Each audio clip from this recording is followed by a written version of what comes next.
Hello, everyone. Welcome. Good evening. I haven't given anybody names beyond their character names, but that's okay. I will fix that live. So, hi. Welcome to some fun. This is me and my friends, some fabulous people that I have played with and had the joy of having them as DMs. And I decided to give them a gift. And this is my gift to them, with the joy of a wonderful game. So, I'm going to let my wonderful players introduce themselves first, and we're going to start with, to my left on the overlay, Simon, because that's just how I'm thinking right now. Oh, hi! I'm Simon at Wandering DM, returning to Praxis channel after a long hiatus of not reading Shakespeare and other, oddly, shit. Anyway, plays with the sexual undertones. I'm back. I'm gonna be playing Seweryn of Ellander, the Witcher who you might have seen in Witcher Legacy as the mentor to Kelly's character, Sisha. And in this case, in this instance, in this game, he is a baby Witcher of only 68 years of age. Well, thank you, Simon. And shifting over to my other wonderful friend, who thank you for coming to join me on this wonderful chaos that we are doing, Greg! Hi, Greg. Thanks. Hi, my name's Greg. I can't wait to be here. I am here. I can't wait to play. My name is Ezekon of Kreve. He is a Witcher of a little bit, a fair stretch, and he's been mentioned in passing and in one of our stories started the campaign dead. So it's always nice to go back whenever he was slightly more entertaining. So hopefully I can be slightly more entertaining than my character deceased. I leave that entirely up to Prax to potentially kill me earlier than what he really did. So let's have fun. Yay! Witcher. I do acknowledge the fact that this is Witcher and anything can happen, but it's still within the continuity that we've established, so these people won't end up permadead. They might just really, really hate what happens. You know, because that's a thing that could be an issue. So, we're gonna start, though, in the joy of setting the stage, because, as Greg likes to say, as before we can go forward, we have to roll back.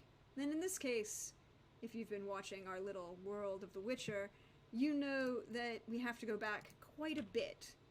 A good 65 years, one should say, to a time before the world turned dark, a time before the world lost. We haven't had the Dark Sun princesses. We haven't had an invasion from Nilfgaard. There hasn't been a war fought and lost. There hasn't been a mage attacked and killed. Well, attacking and killing. There hasn't been a mage playing around with forces beyond their control. Well, beyond any time that a mage plays around with forces beyond their control. And so we open with Ezekon and his friend, brother, Gryphon, Seweryn of Ellander, both of whom have been invited, summoned, strongly encouraged by strongly written words of certain authorities to attend to a matter in a small village outside in the lower portion of, I'm gonna screw up the pronunciation, Aaron.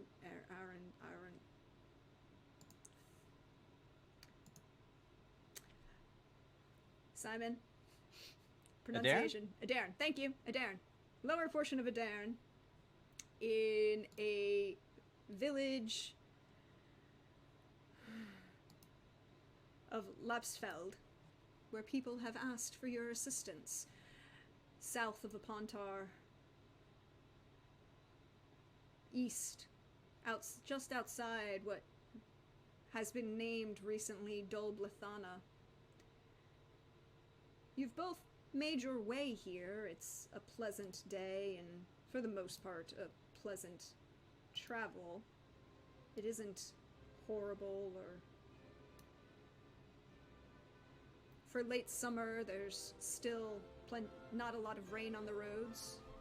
You can see plenty of ways in which it's a, well, for two witchers who've traveled the path before, almost a pleasant journey. But what do we see? What do we find? Simon, to throw it over to you. If there's a camera, it would start on Ezekon, and Ezekon would say, Well, so it's settled. You'll talk to everybody. I wasn't expecting any less. I mean, between the two of us, one of us clearly bathes. I take that as an insult, but not really. As long as you do the talking, that's fine with me. I guess it's your perk as being the elder witcher between the two of us. There are very few perks, and this is one of them. So, I will use my authority wisely.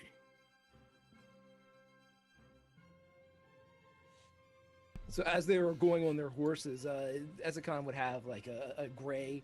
As they rock back and forth, he would just look over. Why do they need two of us? That's a good question.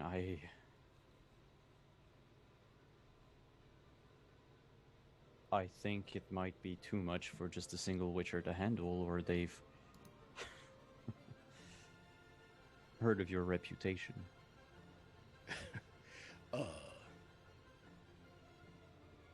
Perhaps I should refine my question. Do you think they have enough to pay us both? Oh, definitely not. So what do we do?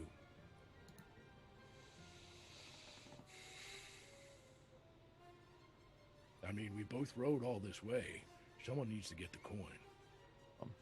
I'm not going back empty-handed. If they're not paying enough, we'll just have to seize a few things. We'll see. Maybe there's other ways to augment our return on this trip. There's always the law of surprise. Exactly.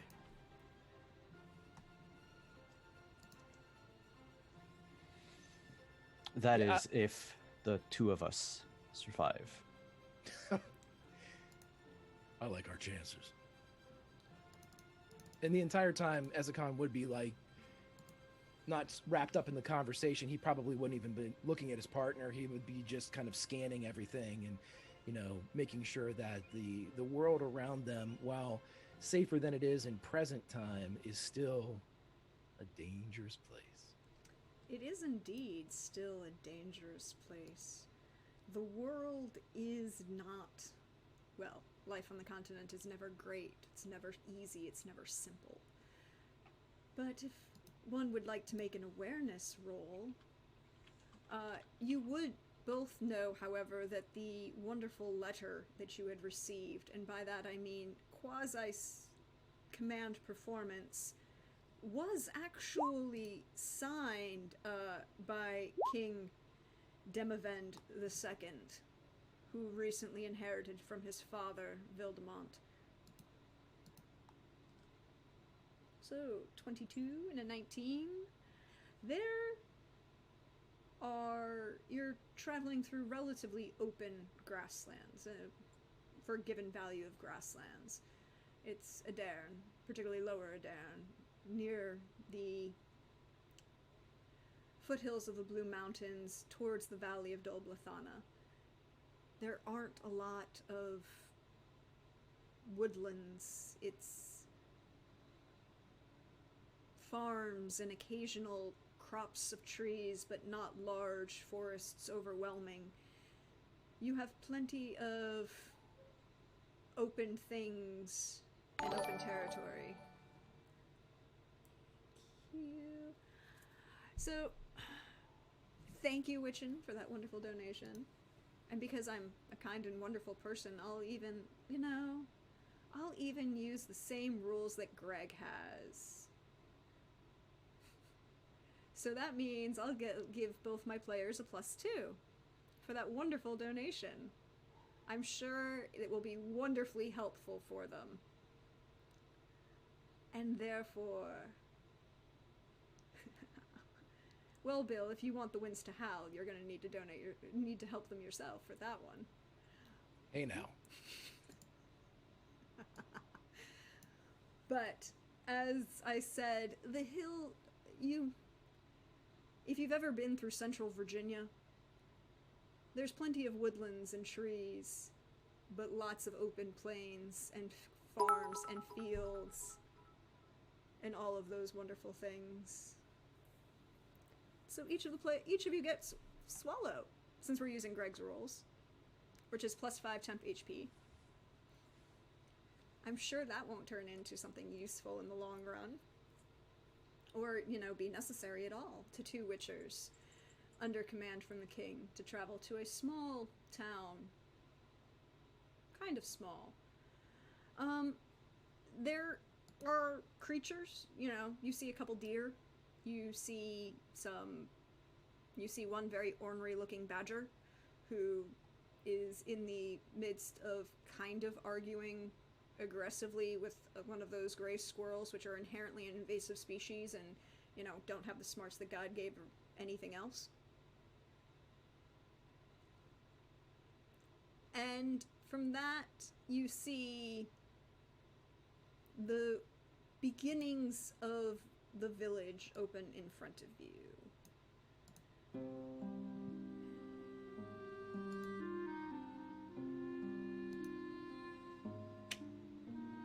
A simple hamlet, farmers. There is an actual inn, a larger established, one larger house that you're pretty sure is like, for lack of a better term, the mayor's, but it seems relatively prosperous. There's no famine, everything looks well built, well set, to your done. What do you wish to do? Ezekon would look around. I don't know, maybe they do have enough for both of us. I could see myself retiring here. I could see you retiring here too.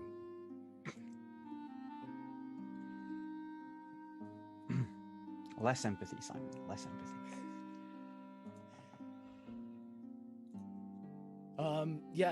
Head towards the one that looks like the speakers or the mayor's house. Mm-hmm. That would be this larger house over here. As you're coming from the north, it would be just to the west of the central well in town. There seems to be not paved roads, but it's a village that's been established long enough that the general paths of people working towards least resistance have created their own well-trod, well-worn paths. The thatched roofs are simple but well-kept. There doesn't seem to be anything, no signs of true disparity that you may have seen in other villages. Their long house, for lack of a better term, where the mayor is residing is pretty obvious. The door is kind of propped open, and there's a relatively large fire kind of smoldering. You can see it just through your eye into the building. The sounds of people going about work or their daily business just kind of continue. Do anyone, is anyone staring at us? You had the normal amounts of children running around the village who were staring at you because you are outsiders on horses with big shiny pointy things. There are a couple people who are working, maybe in a couple of the, outside that you can see, a couple of women hanging washing on the line or tilling, garden vegetable, personal vegetable gardens, who kind of glance at you and acknowledge you, but there isn't... I mean, you're witchers. You don't see anyone running up to their children and pulling them away saying, "Oh, good God, what is that thing?" Okay. But does it look like they're... Okay, and it doesn't look like they're living in fear or that they're very much relieved to see us walk in? They're only human perception. Aha! Prepare to be amazed, Ezekon, as I am probably one of the only witchers who actually put points in human perception. I do too. I think cool. I put 1 in. 14 is probably the highest I'll ever go. I mean, either one can. I will say that 14, you're used to gauging the... As we... you're... So right now, Greg, you keep rolling 3 more than me, so I think this is going to be... Out of curiosity. How it's gonna work tonight. I added the 2 in there. Did you add the 2 in from our... So you might have had a 16. Oh, no, I didn't add the 2. I thought the 2 was only to add, once. No, nope. 2 plus 2, the entire roll. Every night. The entire game? Yes. Oh, shit. Oh, yeah, no, I have a 16 then. Oh, okay. Wow, that's... I mean, I still win, but you're closer. Yeah, it's not, It's one is looking left and one is looking right, so there are more people on the left than on the right. You are both witchers who are well used to gauging your nominal prospects, as they say, the salt of the earth, the world of the the new peasants of the new order kind of thing. But they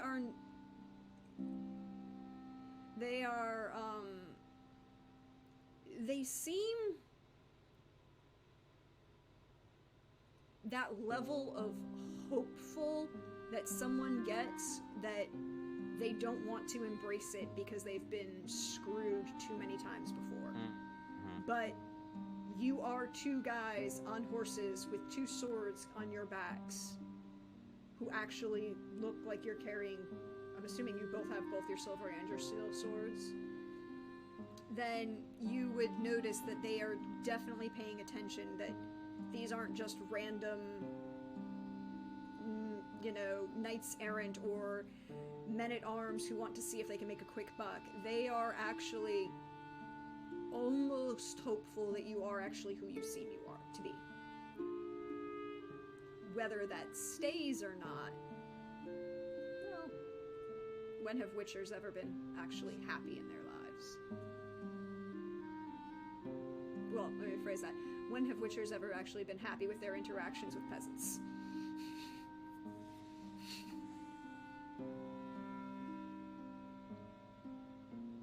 For a moment, I thought that they wouldn't have needed us after all. This doesn't look like a place that has to contend with a monster. No, they don't seem to haven't reinforced the doors, or doesn't look like there's been anything done to the village. It's either outside or beyond the limits of their immediate concern anyway.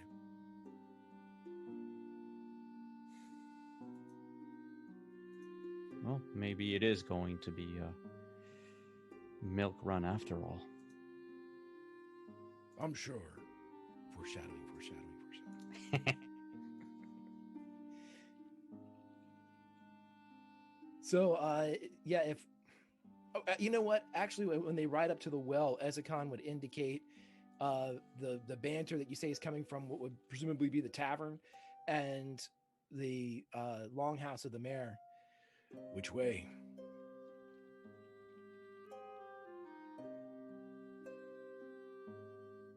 Are you asking me? Mm-hmm. What do you think? Think our mayor's a drinker? I think if they really do need a witcher, they're gonna come and get us once we set foot in town. Might as well get lodgings at the... I look around, is there an inn? Tavern? Yeah, Bar? the only other large building that you can see from that central well, it actually does have a sign kind of hanging from it. You see a bow like a placard with an archer's bow and arrow, and then just a smile underneath it with the words, "The Kindly Hunter." Well, if you want to get me some to drink, yeah, I can go grab the mayor for you. Well, like you said, I think they're gonna find us now that we're in town. We just got here. We should probably, like you say, get a room, a drink or three. Agreed. And Seweryn will get off his horse at that point and just guide it to the whatever hitching post there is at the Kindly Hunter. Yeah, you can see that there's kind of one with an actual trough for water in front of it, but there doesn't seem to be any horses hitched to it, and there is water in the trough.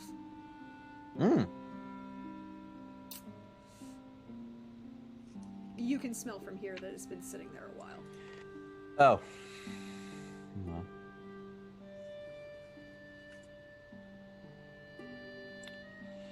I'll pat the...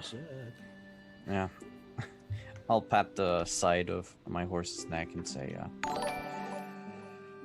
well, Nameless, I'll promise to find you some good drinking water later. Then he would, Ezekon would turn to his horse and say, Moth dust, I promise nothing. and go inside. There's just this, as the two of you walk inside, this moment where the two horses look at each other, just shake their heads and like, why did we choose witchers? Like, why? You know, whatever. And we pan the camera inside the Kindly Hunter as you both open the door, and one of the first things that you would notice immediately is the lack of sound.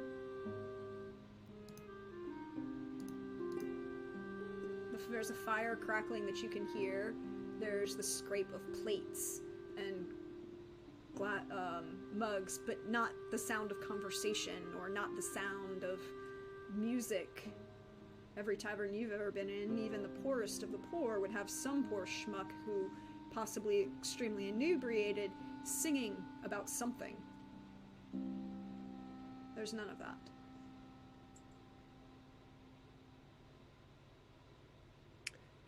Ezekon, joking aside, would kind of position himself to have a bit of a shoulder lead over his companion. Defensible 25-30% of their backs then would be kind of shared for one another. Mm-hmm. It would just, probably wouldn't be noticed by anybody other than, two travelers entering, but just to kind of ready himself, just in case. Pitchforks everywhere. Yeah. Stow your pitchforks at the door, people. You see a few people. There's a slightly, for the, generally taller gentleman. He stands maybe just under 2 meters, roughly. Slightly barrel-chested, large. This is not a gentleman who, for whom working out is probably his best thing, but he is a gentleman who's worked his entire life in a bar, and lifting kegs are heavy. He has bright, shocking ginger red hair, and for the area, also interesting, is entirely clean-shaven. And he seems to nod at the two of you as you come in. There's a quiet moment that if he was at the other end of the bar and you see him kind of work his way towards you.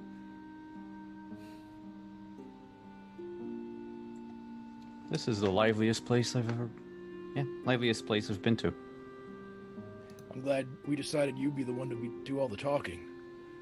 As Ezekon just kind of surrenders the table and the arena of conversation bar top to his companion.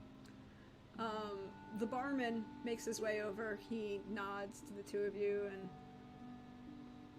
Can I help you, gentlemen? My companion and I are thirsty. I'll have whatever best alcohol you have. So the Kedwin Ale, then? Or did you want the Dwarven? Yes. Both. Alright. You're not from around here, are you? And he kind of continues pulling out a couple bottles. One, a very nice Kedwin Ale, a couple bottles of that, and a very large bottle of Dwarven Fire... Well, what is it, Greg? What is that? Dwarven Fire Ale? Yes, thank you. I'm like, Yeah. It's not fire whiskey, but that's the only thing that I had stuck in my head. Yeah, is there anybody that needs a chimney cleaned around here, or... I see. Take rubbing alcohol and mix it with, the peatiest of Rubbing peat alcohol. of scotch. And make it black, very, very dark in color and in whatever. You have your fine Dwarven fire mead.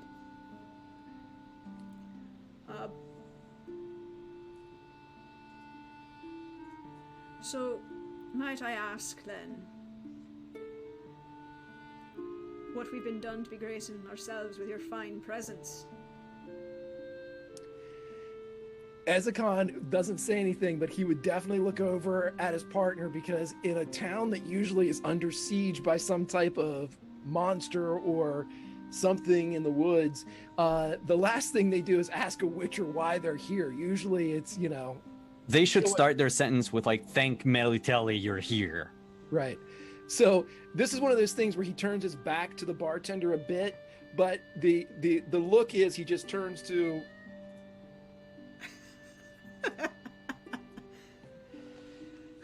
Oof. I thought you would know.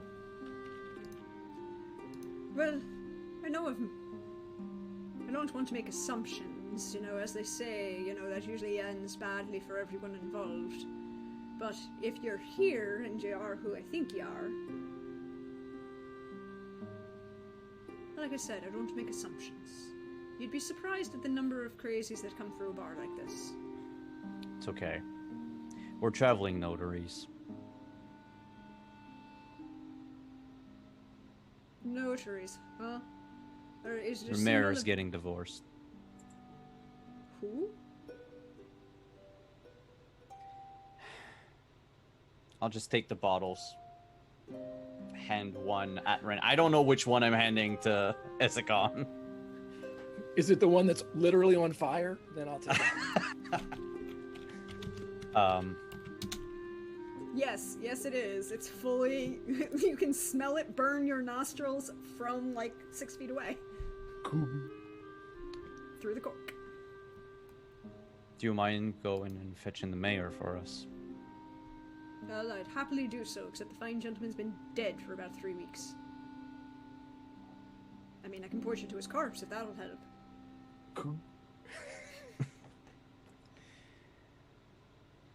Yes. The corpse? Or are you here to deal with the problem that got the fine gentleman dead? We're both The corpse is probably going to tell us a lot about how the gentleman was killed. I mean, that's fair. That's fair. Sorry, I'm being rude. I shouldn't. My name's Galfred. I apologize. Well, there were the 4 others who came through who weren't as fine gentlemen as yourselves, and they ended up joining the good mayor in his very, very dead state. Armed individuals? Well, they definitely had weapons, but don't seem to be as fine as yours. I'll look to Ezekon and just mutter, amateurs. Maybe. Who's in charge? At last vote, it was kind of split. I'm in charge of making sure that things get done, and the mayor's good lady wife is in charge of making sure that the rest of the country doesn't come bothering us by signing important papers and shit. Let me rephrase. Who controls the money?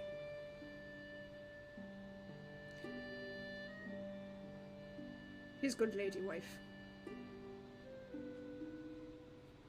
Ezekon would walk out with the bottle. Yeah, I'm gonna grab my bottle and follow. You can find her over there. She's a real pleasant person. When they're walking over, That was sarcasm. Yes, it was. take a hop, skip, and a jump over to the longhouse. Yes, indeed. There is a door propped open. You can hear sounds, like I said, of a fire inside. You have the sounds of pens scratching, and it looks very neat as you approach. There's a long wooden deck that you kind of, well, do witchers have spurs? Not in Seweryn's case. Then all It you sounds hear- like we do. Oh. We're like Boba Fett. You hear them, but we're not wearing them. Yeah. I mean, knights had spurs. It was a question about, witcher standard of, armament. You would just hear your own tread across the planks. They're strong, hardwood, weathered, but not rotten in any places. Again, older, well-maintained. As you approach the door, it's very obvious that somebody heard you striding not quietly across this wooden porch, and the door is opened by a relatively younger-looking woman, maybe 17, 18. Her hair is black and pulled back in a long single braid that you can see just kind of swings behind her back almost all the way, below her waist. She's dressed simply, but very well. The cloth is slightly higher than you saw in the tavern. Maybe not velvets and silks, but of finer weaves of wool. And there's some light embroidery. And she just kind of looks at the two of you expectantly.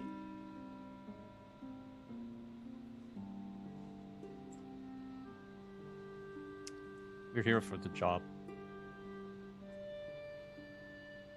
Then you'll want to speak with my mother. She's inside. Are you... Single? No. And she is very disconcerted in that moment. Might I ask your names so I might announce you appropriately? Seweryn. Seweryn of Ellander. It's a kind of Kreve. Seweryn of Ellander and Ezekon of Kreve. Well, thank you. Please come in. I'm I'm Brenta. and she escorts the two of you in. There is an older woman who shares Brenta's features. Again, that long dark hair pulled back in a very long braid, although you see that she's kind of coiled it and pinned it up. She's seated behind a desk that was obviously made for a person who was larger, physically larger than she is. Seated behind it, you can kind of see that both the chair and the desk should make her look smaller, but she has that force of personality that says, I control the size of the space, not the space control me. And Brenta just says, Mother, these are Seweryn of Ellander and Ezekon of Kreve. I think they're here for our problem. And the woman stops writing and looks up at the two of you, and is that level of, well, if you weren't Witchers and you didn't have very low empathy, gives you that look of every ethnic mother, grandmother always, you know, that Jewish mom look of like, okay, now, don't waste my time, actually do what you're saying. And she says, well, welcome to Lapisfeld. I have the pleasure of being Jaime of Lapisfeld, and I am now currently in charge of making sure that nobody ends up further dead based on the actions of my late fool of a husband.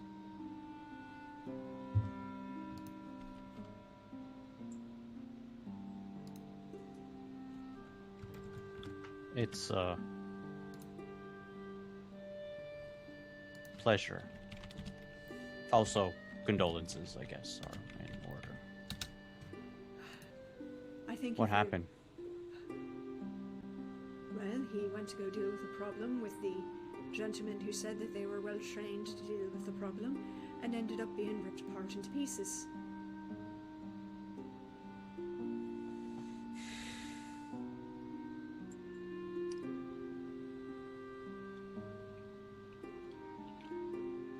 Can you pay us? Yes, I can. Both? Yes. My cousin serves in the King's court. The Queen is a very fine person. They are concerned that, well, their Baron Demetrid hasn't answered their messages in 6 months, so they're footing the bill.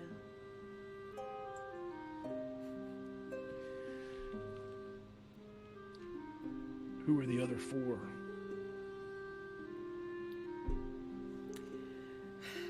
Gentlemen, armed, armored. Colors? Huh? I'm sorry. Were they wearing any colors? No. Browns and blacks, leathers. They didn't seem to be tied to any one of the, well, any of the amounts of things that I knew. They claimed to be in responding to a request by and someone of authority, and that they were trained in hunting monsters and the like.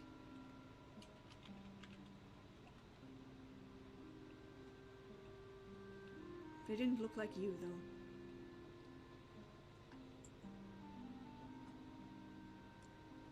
Guess that's a good thing. For us. The world can only sustain the ugliness of him. For one of him. There's only enough for one of them. One of me. Where's the problem? Well, the problem comes in through the night, but doesn't stay and doesn't harm as long as you're inside. But most of the problem's out of town. The good Baron's about maybe 3 hours at worst. That's his estate. Nobody's been there in almost a year now. His lady wife died, and he hasn't been inviting any of us poor folk. to visit since.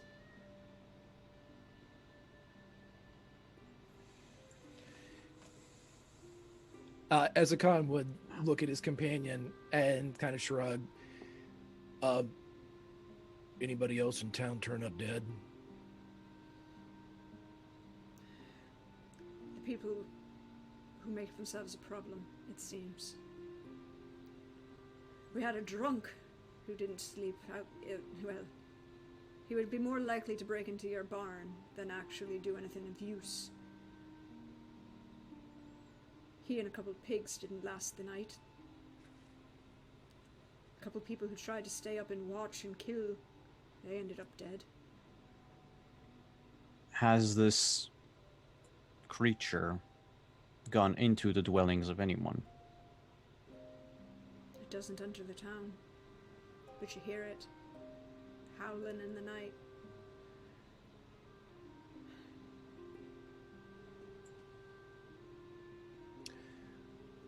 Where did the attack take place that killed your husband and the 4 unfortunately armed men?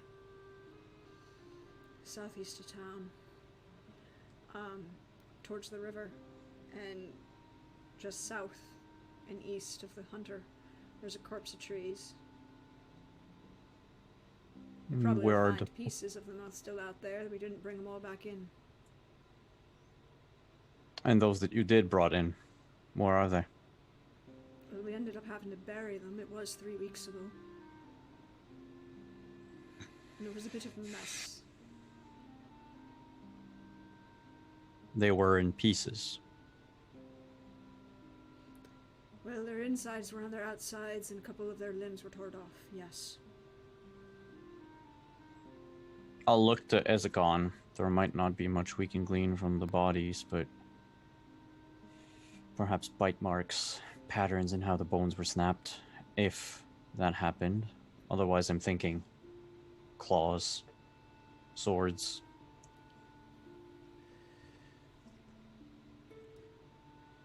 So what are you thinking? We dig up the recently deceased, or we go check out where they fought? Or died? I would start with the location first. Let's do that. You'll be here? Aye. Somebody has to keep this place running. And all Galford would do is make y'all drink.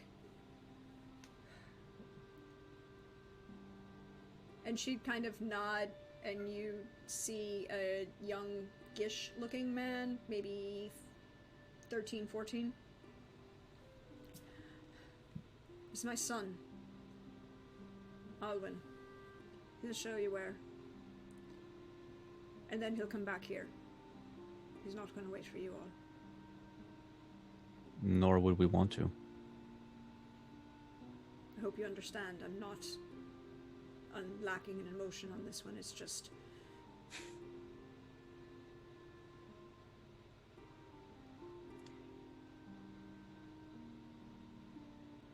Understood, to the point, and Yes. appreciated. Very well. So, Alwyn, a bright young gentleman with his mother's dark hair and bright, shining blue eyes, almost shocking level of bright blue eyes, is subdued in a way that doesn't seem, well, he's not terrified and he's not running away from you. And he is following his mother's orders exactly. And he brings you down to about, it's south here, just south of what's visible on the map.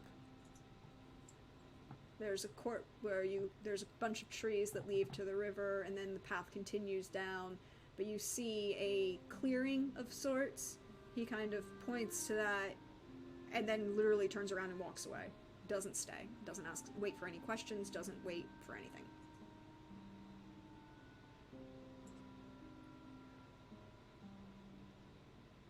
He would look over at Seweryn as soon as the kid would leave. Typical so far.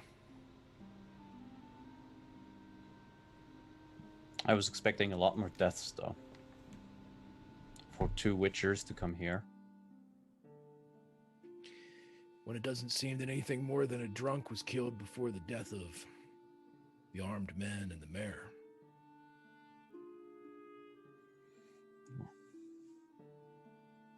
Let's take a look. Mm-hmm.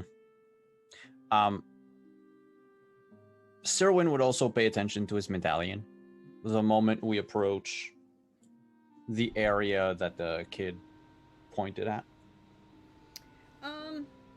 As you come in to this kind of small clearing, copse of trees, there's a slight vibration, but not a strong one, more a impression of something that had been here, that left itself enough of itself behind to kind of register. But nothing that seems threatening.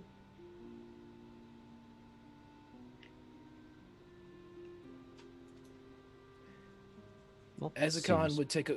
Yeah, I was going to just say, Ezekon takes a wide... which stays within earshot, but takes kind of a wide path around the area and to come at it from the other angle, so he and his fellow Witcher can kind of work towards the center to see pick up anything. You can both roll me awareness. I figure we spiral up to the center. Make sure we don't miss anything.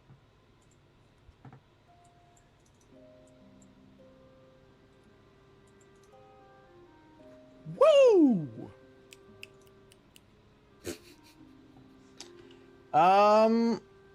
I think I suck. Don't worry. I'll get all those whenever we fight something. So,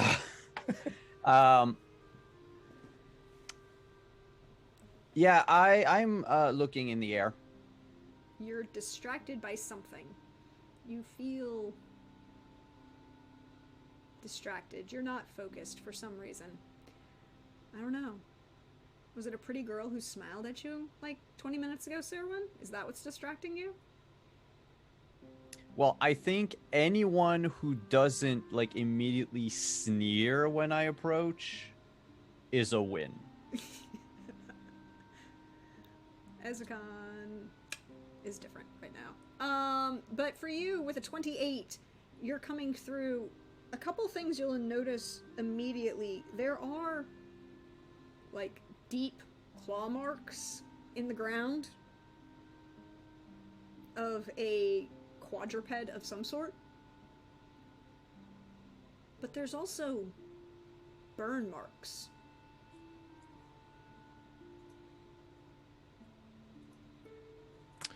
He would, like if there's a bit of wood or something that was caught by the scorch mark, and if not, he would just almost get down on top of it like a beast himself and like inhale deeply to see if he can catch any essence or any, if there was anything beyond what was actually burned as part of like the fuel source, or, you know, if it carries a tinge of oil, or if there's creosote or something like that. You know, he's looking for perhaps what fueled this scorch, this burn.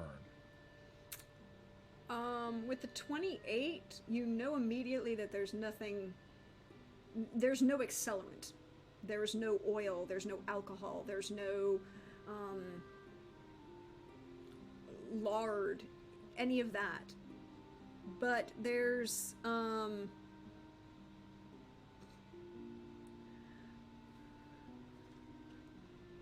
you have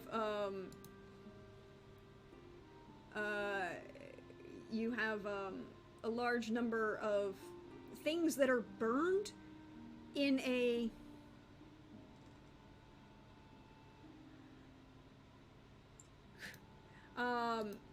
things that were burned in a almost straight lines. Okay, so there's a pattern to it. Like, if he can identify, and again, take this as you will, Prax, for whatever you want to, narratively, what he would look for is if there were kind of a definite, like a straight line, or even a fan, or whatever the, like a projection point, what he would try to attempt to do is kind of extrapolate the height that the fire was emitted from, how far it went, all of these things, you know, if we're talking about a beast that could actually produce flame or something of that nature, you know, he's kind of in his brain cross-referencing everything he learned. Go ahead see and if roll me Witcher training. Okay. Yeah, let's do that. Unless you want to roll monster lore, but Witcher training is probably going to be your better bet. Let's hope.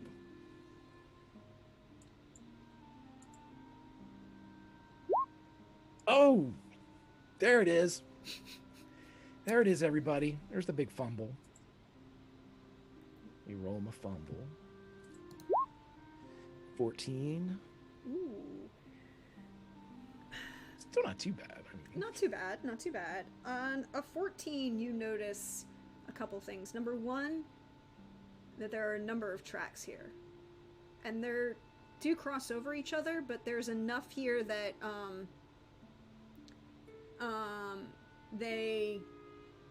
that there's more than one of these four-legged creatures. And that these lines of flame are short bursts, relatively.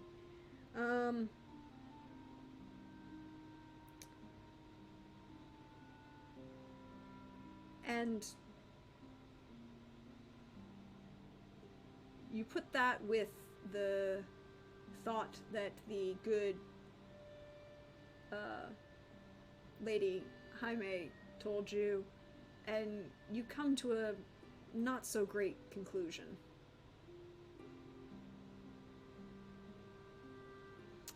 You might possibly be dealing with a Barghest, or a pack thereof.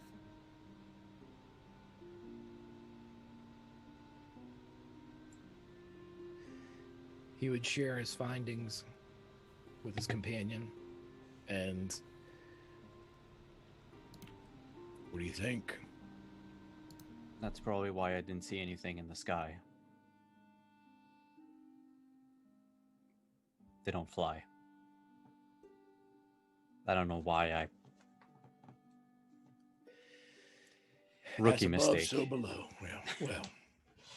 Well. What do we know about Barghists exactly? Would you like to roll a Witcher training?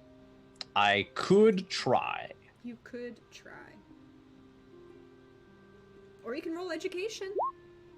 I think I'll go with my 23. You'll go with your 23 on the Witcher training. See, better rolls. Better rolls. With a Barghest, you know that they are ethereal. That they hunt in packs. They usually like to follow some like to follow single cursed people, some follow others. There's almost always some sort of curse tied to their creation. Mm-hmm. They are known to howl loudly, occasionally become ethereal, kind of almost specter-like. They also breathe fire.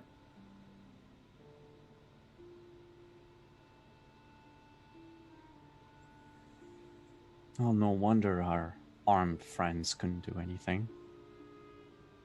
I will figure that they're vulnerable to silver. Actually, no. They're not vulnerable to silver. You would know that But they don't have access to Earden. They are vulnerable to they are susceptible to Earden, moon dust bombs, and specter oils. Yeah. that's the oil we don't have. Yeah, they lacked the magical or chemical tools to actually strike at ethereal targets.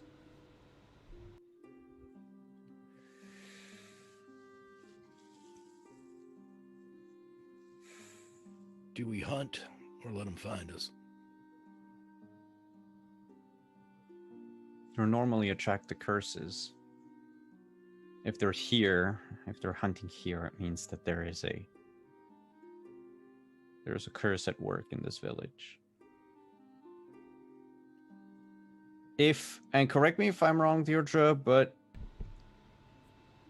won't like Barghests always come back even if you kill them until the curse is lifted, or was that just a like Witcher thing, like a Witcher? No, that's in the Witcher game thing. Yeah. Okay. They are created effectively. You know from your 23 that they're created through a concentration of ill will.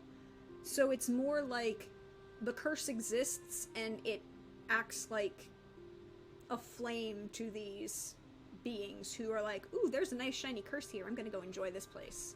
Huh. Let me go after this place. We could just lay in wait for them. Get rid of them first and then have all the time in the world to investigate why the hell they decided to strike at a charming little village in the middle of nowhere. Mind you, we're only paid for the Bargus job. Right. The estate where no one's been heard from in a while is certainly interesting, but not profitable. Unless they're there. Well. Let's give it a How- night. Mm-hmm. How much do you want to bet that recently widowed lady is hiring us a couple of witchers to clean up any loose ends for her messy divorce?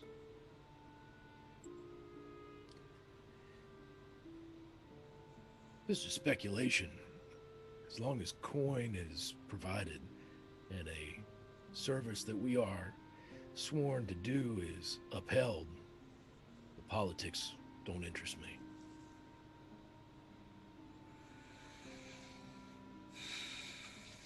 So says a much younger Ezekon of Kreve. So says a very much younger Ezekon of Kreve. See, Seweryn would be like, nah, that neutrality shit doesn't work, yo. That's not how. You have to get to the bottom of everything. Well, if you want to leave after that, I can always mop up the last details. I would like to know who here is able to cast powerful curses like this. Enough to attract the attention of Bargists. Let's see where the day takes us. So where do our two witchers go with this knowledge of at least more than one Barghest in play? I'm assuming by, and this is Greg, not as a kind of Kreve, because he's a witcher and would know this. I'm assuming that we can't track something that is ethereal. There's no way to follow tracks or follow the claw marks beyond the physical rendering and dissection spot. I mean, we can't like track them back into the woods or anything like that. You can't, the problem with the thing about Barghests is that they are physical and occasionally ethereal. So they leave, as you saw, like the claw marks and the pads of their trail you saw, and then you would see a break where they went Ethereal, but we could potentially follow tracks because they're material more often than not. yes. Let's look for tracks then. Let's see where they come from. Okay. Who wants to roll that wilderness survival? Can we You double can up? both double up. You can double up. It seems that one of us is doing well and the other is not. So I might not do well on that one. I don't know for you, but I don't have a whole lot of. Seweryn is a very, very, very much a city witcher.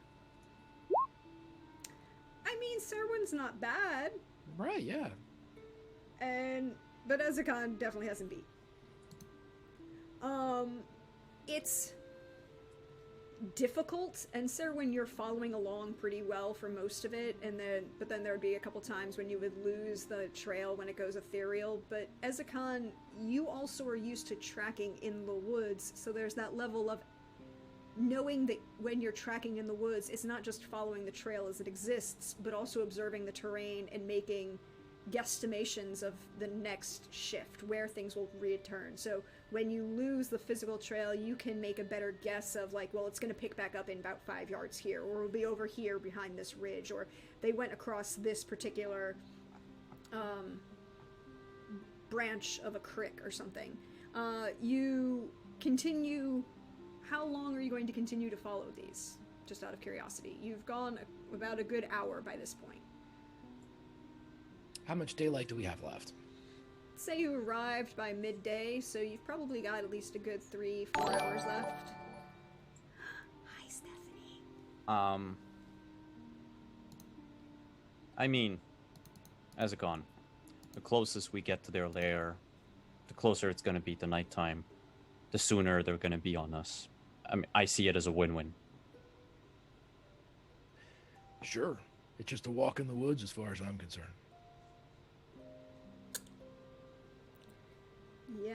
Yes it is. It's just a walk in the woods. Nothing to see here. Says Not a much younger Ezekon of Kreve.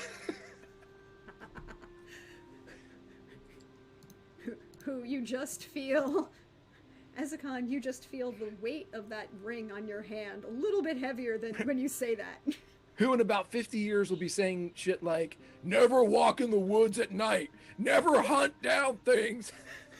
There was this one time. What's the point of living a non-dangerous life? Come on, you know, we're young. Yes, indeedy. But you are proceeding. Are you focusing only on trailing as this point as we go? Or are you looking around for other things? If Ezekon is trailing, I'd look for something else. Okay. Because he's clearly a better tracker than I am. Okay, so what are you looking for? Potential potential locations where an ambush could take place. Okay.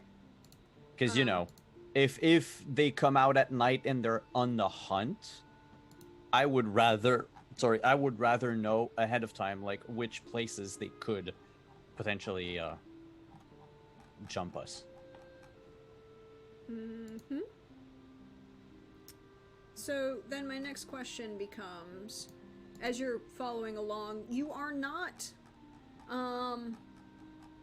as the saying goes, doing anything other than being concerned about your safety and following this trail at the moment. That correct? Good. Then I don't have to worry about anything else. Thanks, bye.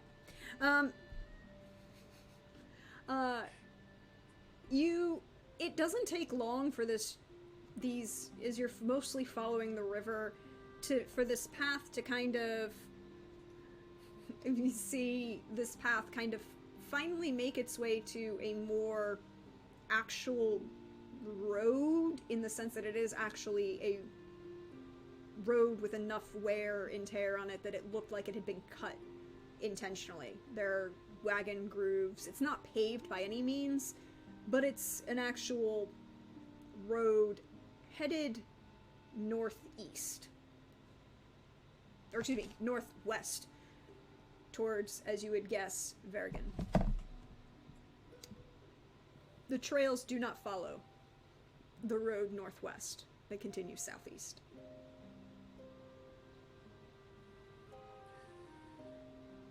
We stick with the trails, right?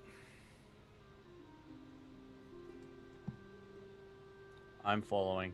You're the tracker at the moment. In the event that something unforeseen happens, this does make a good place to rendezvous.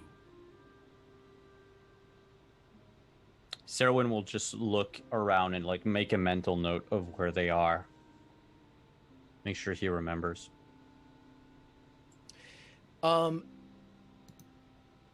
To aid in all that, Ezekon would reach into his pack and pull out a stoppered vial, and he would pop it open, and there would be the root or the oil of a corpse flower, and he would smear it, just a couple drops of it, on a nearby tree, and then immediately stopper it back up.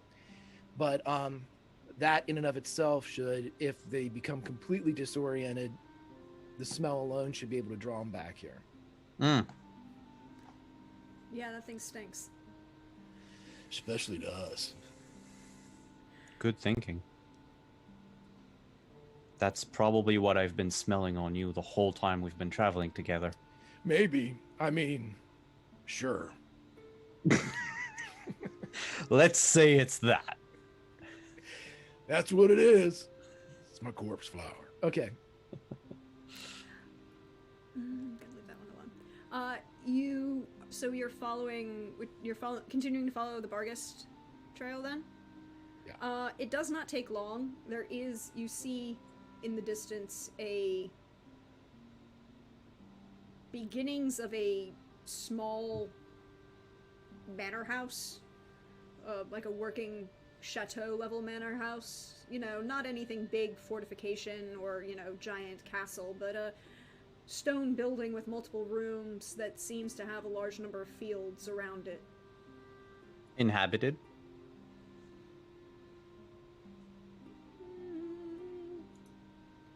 You can't quite tell. It doesn't look derelict, per But se. are there any lights coming from inside, or? You see a couple smoldering lights, yes. Okay. I mean, you're Witchers, you see a lot further than a lot of people. Do you, think this is the Baron's home? Could be.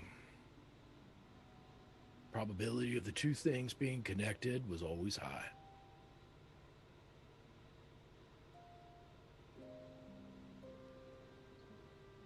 We're not going to charge in, are we? Should I get my trumpet out? I think we can just... Well, wait. Where do the tracks lead from here? To the house, as far as you can tell. I mean, you'd have to actually approach it to see if they go anywhere else, but as far as you can tell, from being about, 100 yards out, yeah, they're definitely going towards the house. It's gone. How good were you at climbing the walls of the castle in the Blue Mountains? What skill is that? And I'll tell you. Fine. Awful. I never got out. They had to open the door for me every time. No, Ezekon is not, and you would know this just by hanging out with him, Ezekon is not the most physical. He's good at, tracking. He's good at awareness. He's good at drinking in his area. He's handy with a blade. He's not the best, but yeah, he doesn't strike one as the scaling and climbing type. Hmm. Correct me if I'm wrong, does Ezekon not also be wearing a brace on his right leg at the moment? Not yet. I don't think so. Not yet, right? It's only No. it is, because it was 65. This is 65 years ago. Yeah, and the episode with the vampire was 100 years. Okay, yeah, so no. Yeah, he limps. He's got a brace on at this point. I thought I got him switched for some reason. No. Yeah, he's... No, yeah, it's... Yeah.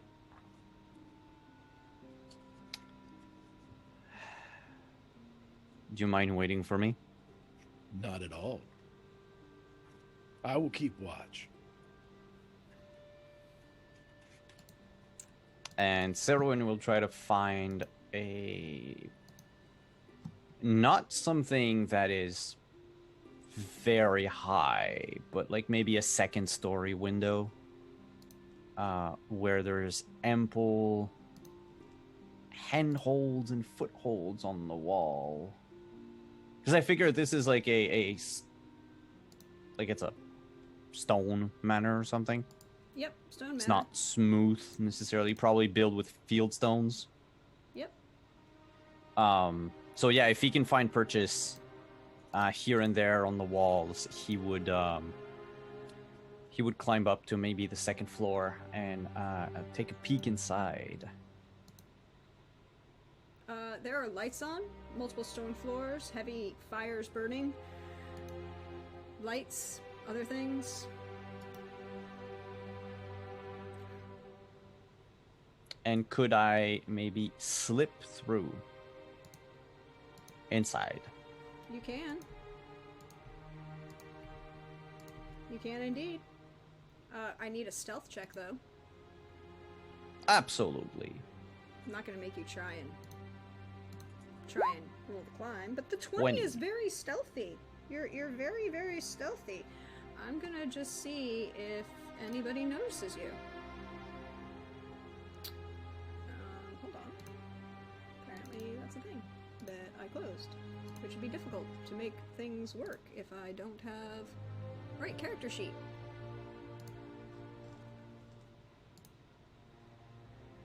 But he rolls a critical, and I realized I was whispering the rolls, but you can actually look on Twitch right now and see that 23 critical. God damn. And 25. You are very stealthy, but there is just that one actual guard who does care about his job, god damn it, and wants to revive the, honor of guards everywhere, to give them, an actual quality. And he is kind of walking along the second floor and notices you coming in the window and quickly pulls a halberd on you. Oi, who are you? Have you seen my horse? What? Why are you looking for a horse up here? Good question. My name's Seweryn.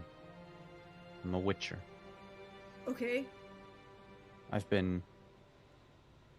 That's not true.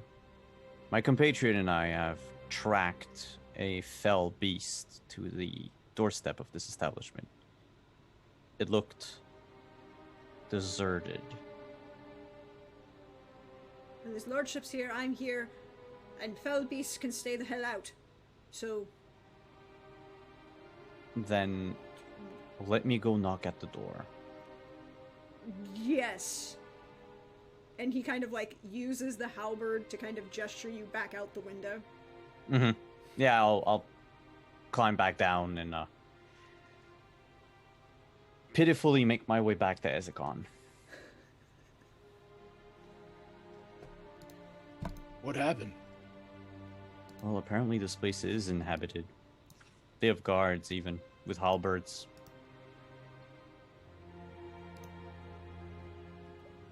Should we go knock?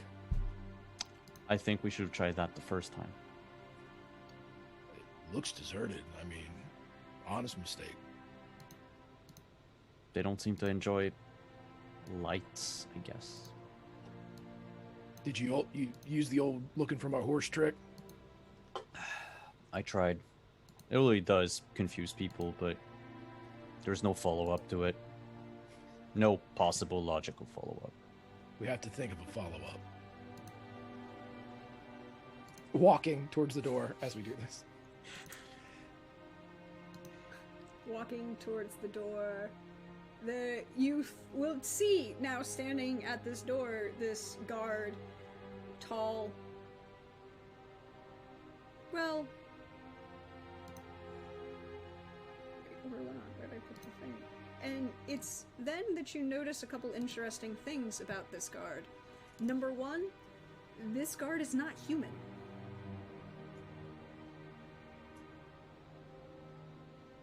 They're an elf. Oh, okay. And he greets you politely-ish with standing at the front door, in front of the front doors, like they're closed behind him, and he's standing in front with the halberd, kind of looks at the two of you and cocks an eyebrow. Well, now we're more pleasantly arranged. So, who are you?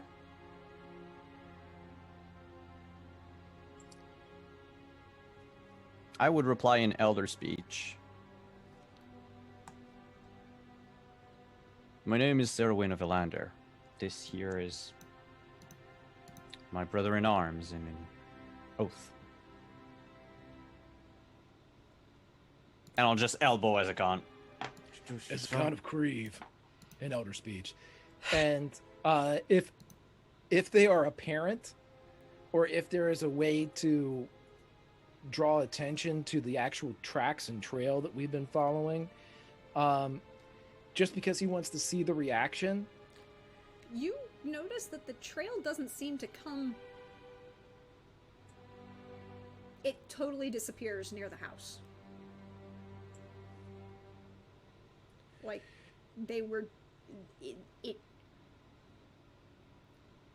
You might see other things around, but you don't see any of the tracks right around the house in the immediate area. But you know they didn't go beyond, kind of thing. You know that. And when you say Ezekon of Kreve, this very lanky-looking gentleman, elven gentleman carrying a halberd, kind of cocks an eye at you, looks you up and down, and swings the halberd to a more standing at attention and less of a threat kind of way. In a very professional manner. He seems very professional. And he goes,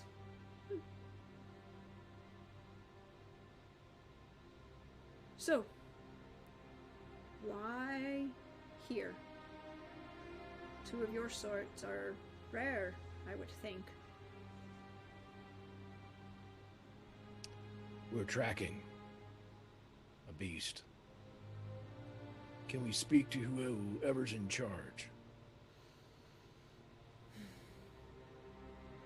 Baron Darmad is inside. He's not well. His wife died. They hasn't left. He's shifted the conversation, by the way, to Elder speech and is not speaking Northern at all.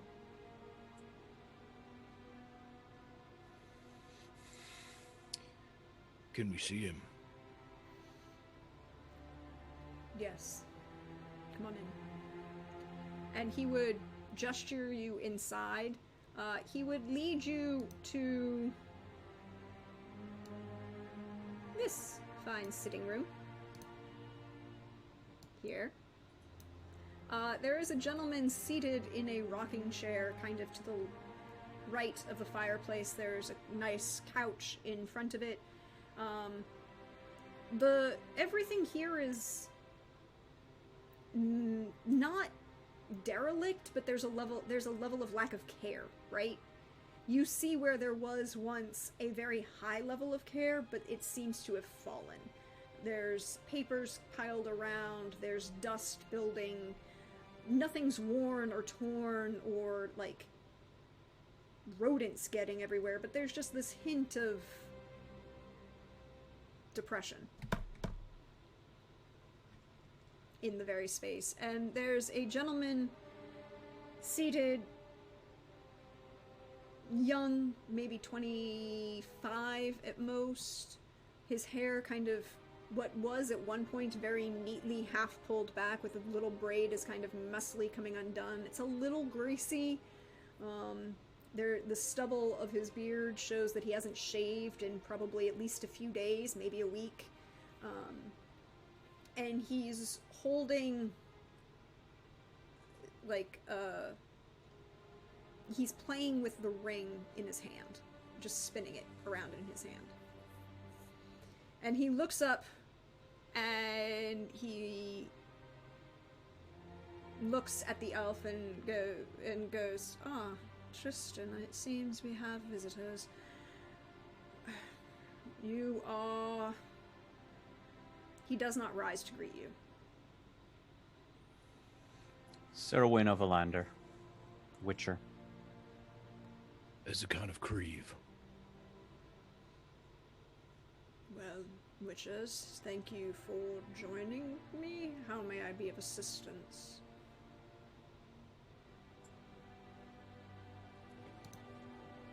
Tell me, what time do you go to sleep at night, if you sleep at all? Sleep comes rarely to me these days. Does it come often? So you would be awake after sundown. Sundown, sun up, the world has no time, no meaning. Mood.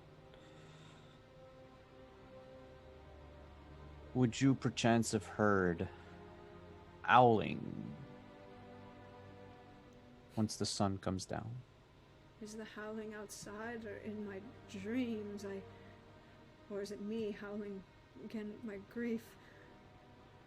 He doesn't seem to be tracking what you're saying. He's responding, but he doesn't make eye contact with you. He doesn't seem to continue the conversation.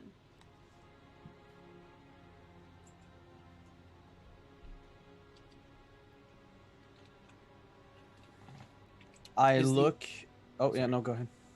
I was just gonna say, is the elf still here, or? Yeah, he's standing there behind, kind of slightly to the side and behind where the little token is. The chair. Ezekon would look. How did his wife pass? Childbirth, she and the baby.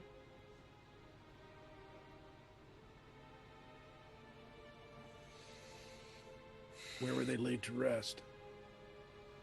Cremation, but their bones are in the crypt. You farewelled them with fire? Aye. What are you thinking?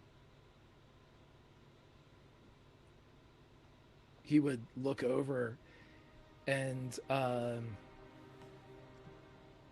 smile just a bit. Seems cursed to me.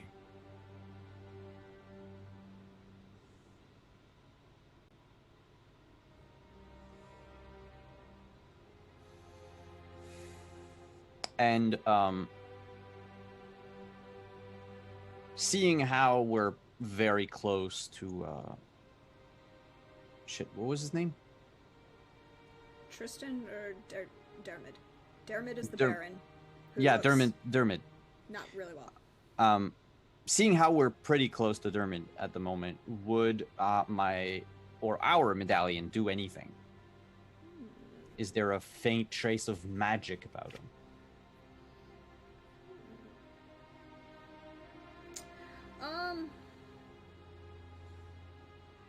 Not on him. But you did notice, like, again, when you tracked the bar guests here, every time you came across a flame trail or a portion where they would go spectral, there was a point where you're... but there doesn't seem to be one right here, right now, in this place. I guess. I need to check a thing.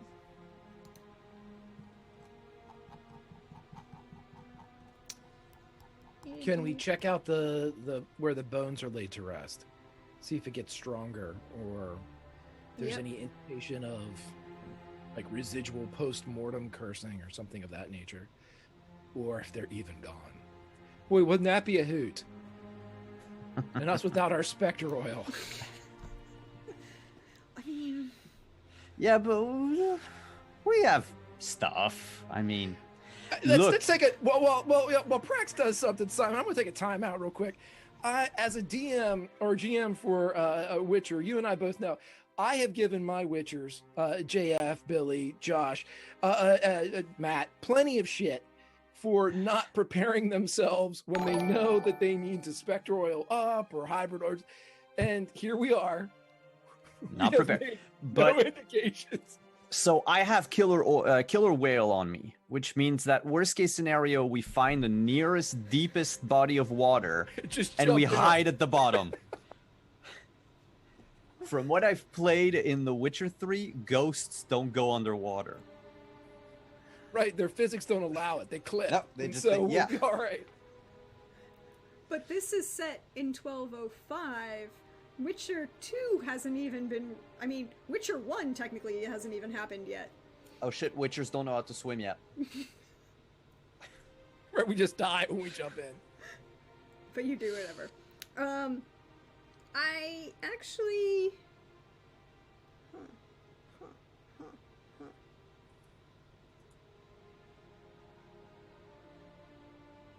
You can both make me a Witcher training check, as I realize something. Of course.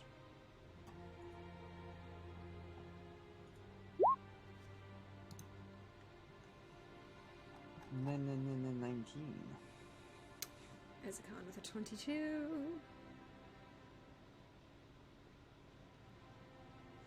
Did I miss? So Seweryn has a 19. Seweryn has a 19. If Ezekon you with a need to know, 22. really, just put -3 to Greg, and it's probably my check. Isn't it crazy how whenever you make like a statement like that, it begins to carry throughout the course of a session? That's, I've Always noticed how that. that happens, right? I love it. But it's cool. It's the years of... We can now quantify the years of training, how they work. Mechanically. We've got the mechanics. So currently being 80 years younger than Ezekon means that you're at a -3 to all of what Yeah. he ends up. Okay, interesting. With both of those roles, it's easy for you to determine a couple things. Number one, you might want to check. You are definitely pretty sure that checking on that crypt would be a good thing. You're almost 100% positive that the Bargists haven't traveled any further south from here. So they would originate from here. But there's an almost lack of magic in the air. Except that the Baron did mention that he wasn't sure if the howls were in his dreams or in reality. Yes, but I'm saying, like, from your Witcher medallions, there isn't a... No, I know, but Seweryn would turn to Ezekon, or repeat what I just said, and add, so do you think that they come to life because of the dreams of the Baron? Let's start crossing some things off. And I think... But he would nod in acceptance of that, though. I like all of this. I think that is a great point for us to take a brief little pause, little 10 minutes, get refreshed. We're already at break time? It's 8:30, 8:40. I just looked up and saw it was 8:26. I was like, holy shit. So Okay. we'll be back in about 10 minutes, and I can't wait to see what happens next, y'all. Fireworks.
Hello, everyone. We're back. I hope you were refreshed. You got something to drink. And are ready to see what happens with our two witchers as they decide to do what? Limber up and stretch and prepare themselves. Gonna go check out them bones. Yep. Tristan, your friendly neighborhood elven man-at-arms, kind of nods you out the door to show you where the access to the crypt is. And it's, I didn't save it on the map. Crap. No, the map's not right. There we go.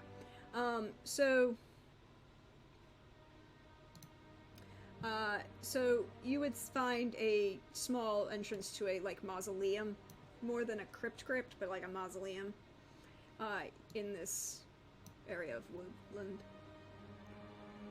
And he would lead you over there. It has gotten dark by this, dark, the sun is setting by now. It's been a couple hours. And there's a very nice sunset.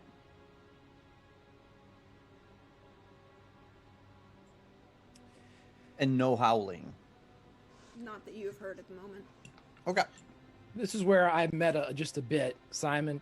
Should we take the 30 minutes to make specter oil since you have an alchemy kit?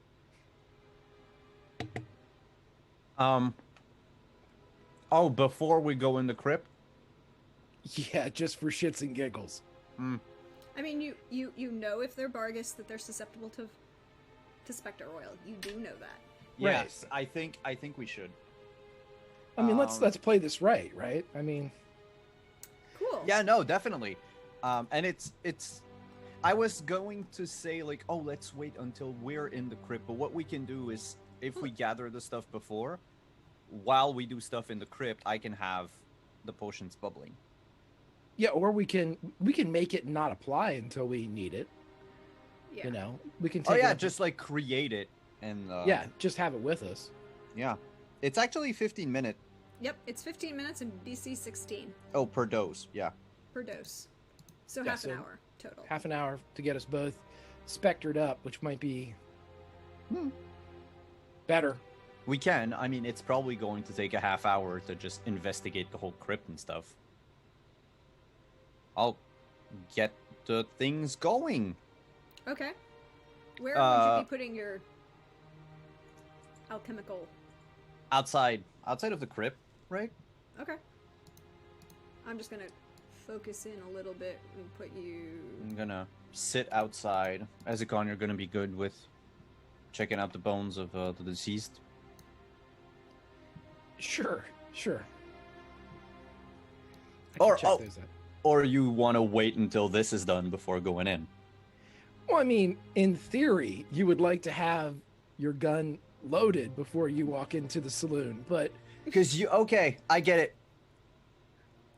There might be specters inside. I'm thinking that there's a you know, this might Yeah, be a there very might. active crypt. Mm-hmm. Who knows? Maybe not. Let's So oil it up. roll me that alchemy.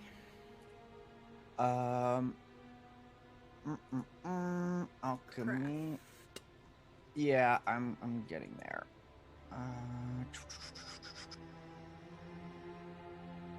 Please roll high.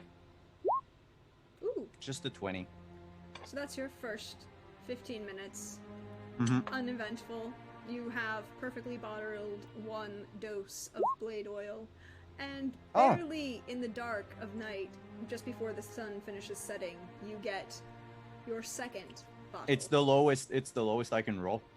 And well, you could crit fail. Except if I fail, if I fumble. But yeah, otherwise. Seweryn is a nerd, so. Love it. You both have a dose of specter oil. It is now dark. Your Tristan, your elven companion, has been kind of leaning on the halberd, resting on it, and that kind of like sleep when you can, soldier preparedness issue. But he's, paying attention.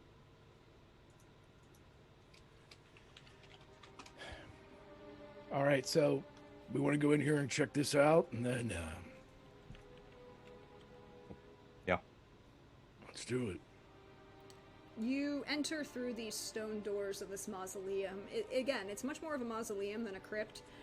Maybe about 50 feet total. This small, slightly... You go down a couple steps, but it's not very deep. And it's a domed building that kind of extends about 50 feet long. There are little niches for, like, the urns that kind of have the names of the Dermid's family on them. All of them seem to be intact. Don't seem to have anything else here. But you can roll me an awareness or...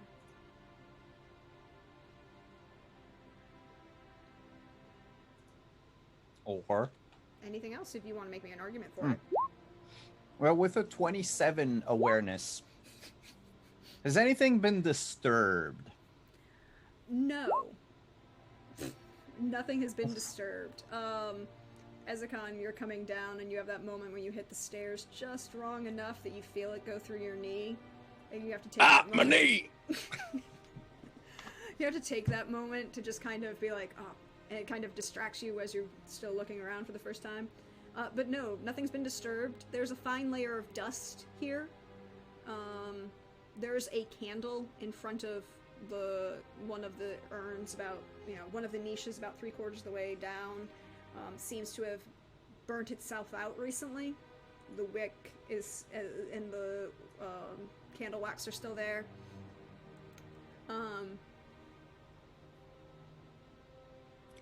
Before moving closer, like deeper into the crypt, I will... Seweryn is going to make the sign for Quen. Sound decision. How much are you investing in this, Quen? 7 points of vigor. 35.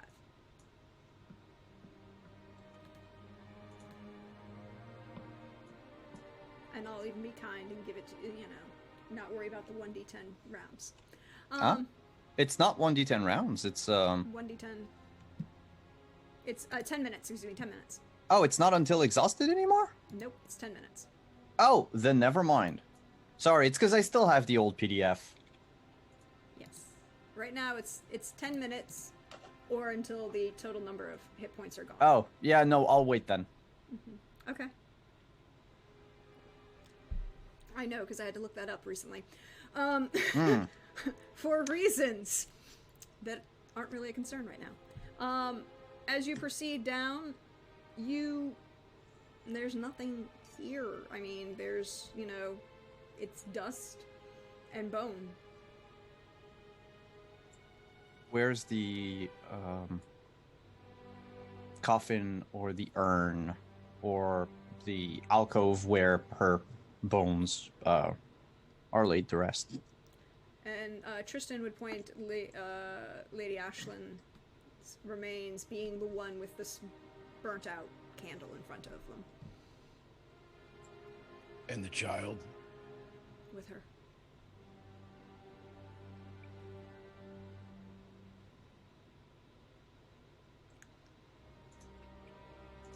Does it look like someone has played in it? Yeah, I'm gonna peek in. Does not look like anyone has disturbed the urn. It's still wax sealed. As you pick it up and kind of like turn it around, it's still like dipped, like they'd taken the top and dipped it in wax. It's over the top. There's still the the only thing that looks different is this candle. But to all intents and purposes, there hasn't been anything messed with here. Any tracks in here? Like animal, quadruped, clawed tracks? You would notice that there are no tracks in or around the mausoleum at all. But the candle is gone out. The candle has gone out. But not any of the other ones. Well, none of them have, like, candles in front of them. Oh, okay, okay. Like, this is the only one that did, and it had been sitting there so long that it burnt out. Okay, that was going to sorry, be my I next misspoke. question. Yeah. Can I Igni snap it on? Just to see if it doesn't, just to... it takes a brief second because it will light, but it's that level of like nobody was caring for the candle or trimming the wick, so the wick now got covered in wax, and you have to burn off that first layer of wax before the wick itself will light. But it does. And then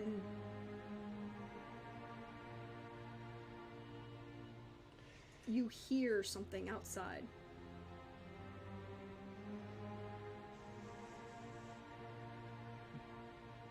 Like howling. Kind of. Definitely yippings of dogs. Slight howling. But they're distant.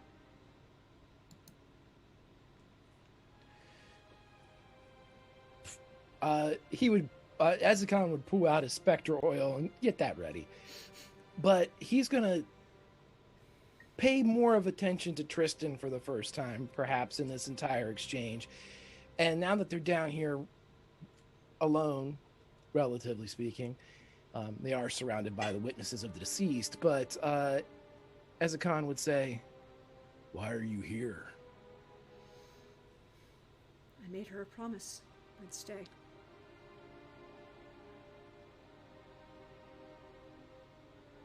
Your loyalties with her? He would indicate the urn and the candle. I came with her. She's my lady. Is the candle yours? Yes. Is the child yours? No. And he kind of laughs at that, sort of.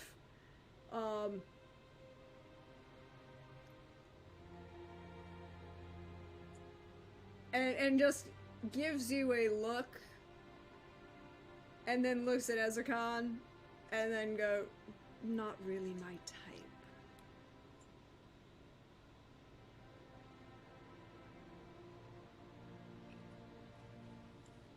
he would kind of indicate upwards towards, like, I assume they're kind of subterranean now. Yeah, towards the that's surface. like a total of like 5, 6, 7 steps. Right, right. Not deep, deep. Was he sick before? Not till after. How long after? We noticed maybe a couple weeks. He was upset at the time, and what's the difference between a man being upset at the loss of his wife and child versus a sickness of the mind? When does that change? Sorry, go ahead. I was just going to follow it up. Was she sick before? I don't think so. The doctor said it was a complication of the birth. Breach, he said. Does he look like he's hiding anything from us? You can roll human perception on this elf.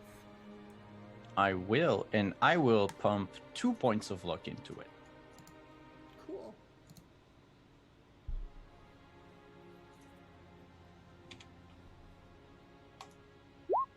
For a 19.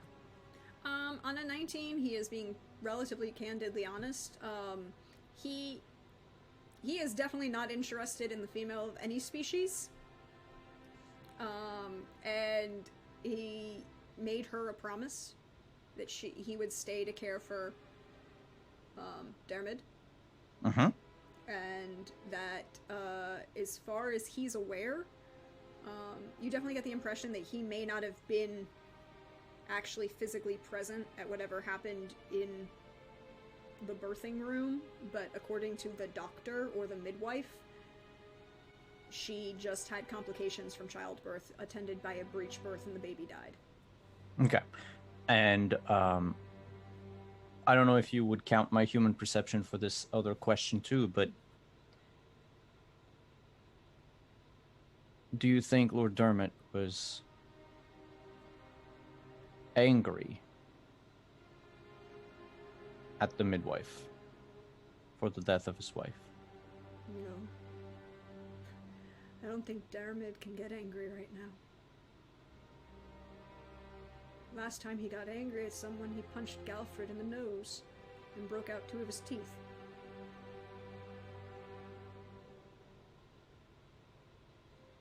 That's the last Who's person he's that? been angry at. The very nice... And he kind of... You would see this as he answers, this kind of like swallowing distasteful response as he says nice. Barman at the Kindly Hunter.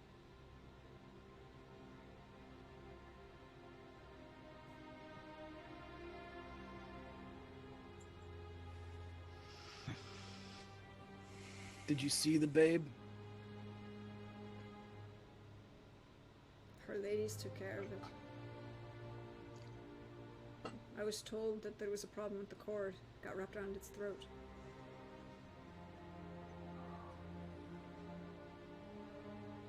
Any features stand out on the child?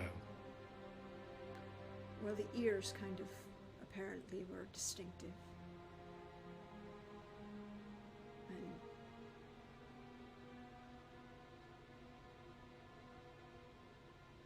And Lady Dermot was an elf. yes, I came with Oh, her. okay. Sorry to assume that in the world of The Witcher, an elf could be a servant. No. Yeah, that's fair. That's fair. That's what he... No, I came north with her. She was a lady of Nilfgaard. This altercation with the barman, Hmm. did it happen while her ladyship was pregnant? Yeah, maybe a month before the baby was born. There was some fight. I wasn't there, it was my night off. And I had more pleasurable company. They had gone to town for a fete of some sort, a event. Not 100% sure that. What holidays do you all humans practice? Not human. Witcher, right? Sorry. That humans practice. I guess it was some sort of harvest thing, sort of, and there was a fight, and Lord Dermid cracked his nose and broke 3 of his teeth, and then her ladyship stopped him, according to her, or according to Dermid, from ripping his foul tongue out of his throat.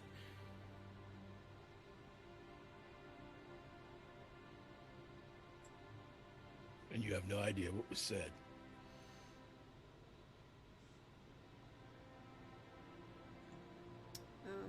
The mayor's wife said it was an insult. I'm not 100% sure what was said.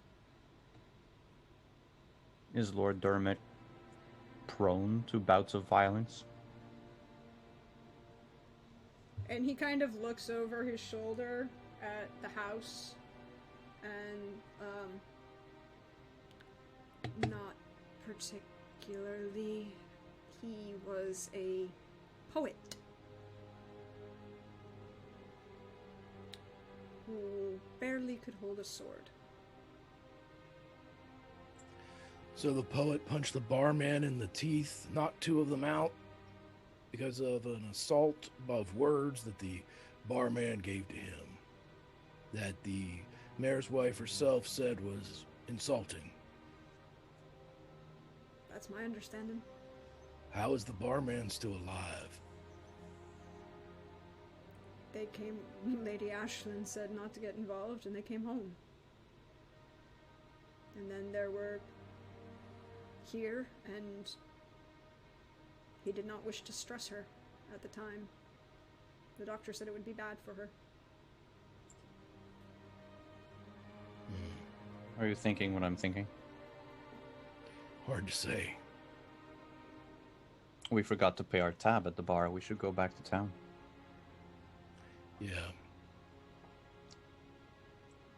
First, though, you probably want to put this shit on your blade. So I'm sure the yips and stuff have gotten. Time out. I love the idea that the Witchers are having a conversation in a crypt with the sounds of monsters outside. I mean, that's too Witcher for me. In the background, you hear people getting ripped apart, and we're just talking. So he said mean words. Let me get this straight. You would notice at about that point, when you said, you should go back and pay your tab, that Tristan actually turns and looks at the door as if he's just heard something. Remembering that you're Witchers and you can hear a lot further than anyone else. And he looks slightly upset and concerned, and he goes, are those... Stay in the crypt. Pay your respects. Candles lit. He nods, and you see him adjust the hold on the halberd, and he stands he'll follow you behind for about 5-10 feet, but he walks to the doors of the crypt, but he doesn't actually he doesn't actually leave them yet. What are you two doing? I'm applying spectre oil to my sword. Okay, you've applied your spectre Not oil. nearly as dirty as it sounds. You apply spectre oil to your sword. Yeah, same. Cool. And how close do we hear the baying now? Pretty close, actually. I'm also gonna Quen. I'll do a little Quen. Now's the time to I'll play with some Quen. Cool. Quen it up. Cool. You see these fine fellows Forgot something. Shit. coming to greet you as you come out. I mean, Tristan's we're putting him over here in your very nice crypt. I'm gonna throw Yerden down too. If that's. I'm gonna let you can put yourself wherever you are supposed to be. Wherever you would like to be, but those are your fine friends who are coming to greet you.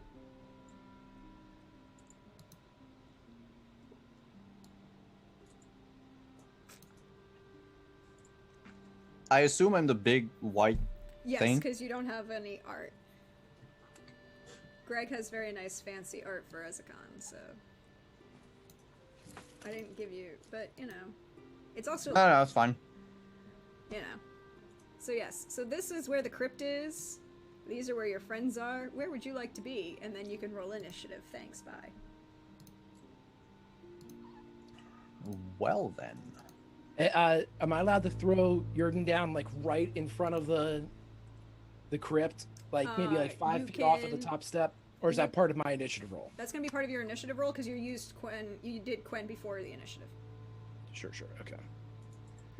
Let's roll that initiative. 18. I forgot to select my token.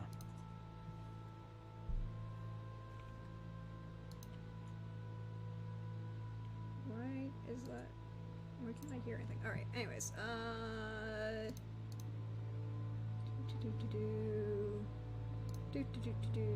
Here we go. I'm just gonna wait. It's oh crap! I did it that way. Oh no, there it is. They are going on an 11, and you are going when? 18. 18.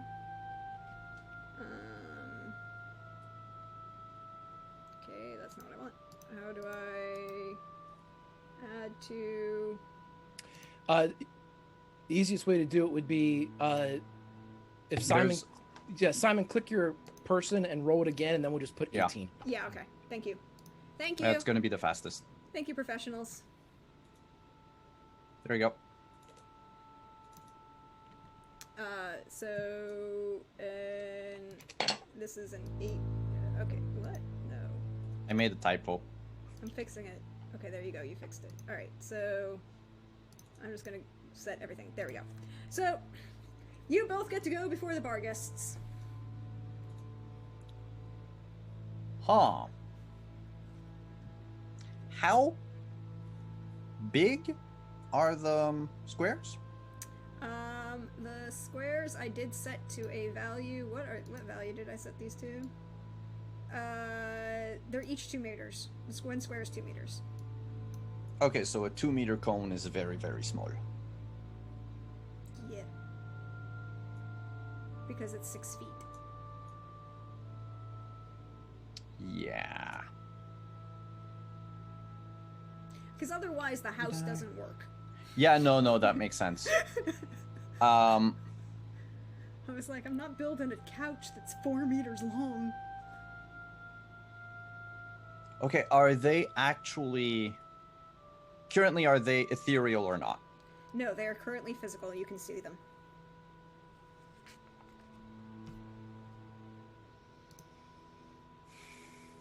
All right. I will...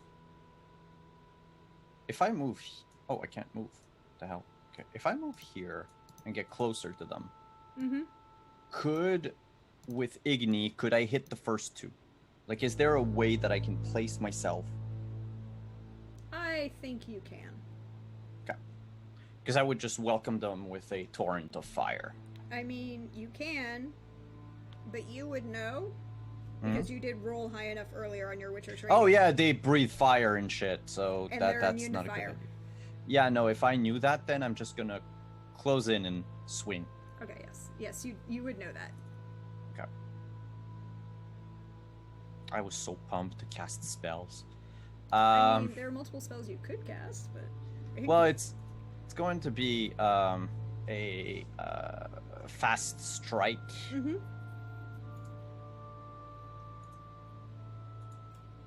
Okay. Sorry, it's first time I'm actually rolling attack rolls on this sheet, so I'm... They're fun. We're having fun with attack rolls, y'all. I'm literally prepping myself for the rolls. 28 and 31. 28, 31, and they get to make a dodge roll, both of them. Why is it rolling GM rolls? Okay, so the first one is, okay, sorry. I'm going to roll them again, just so you can see them. 18 on the first, and 15 on the second. You will hit both of them. Yeah, and that's gonna be some major crits. Yes, it is. Yes, it is. Ooh. I believe those are both deadly crits, even. I have the table here. The first one is a complex crit at +5 damage. And the second one At is 18, a deadly. 18 and 28 is... The difference between 18 and 28 is 10. Yeah, so at 10 it's a complex, so it Okay. adds 5 damage. Yeah, it adds 5. And the second one adds 10 because it's a deadly.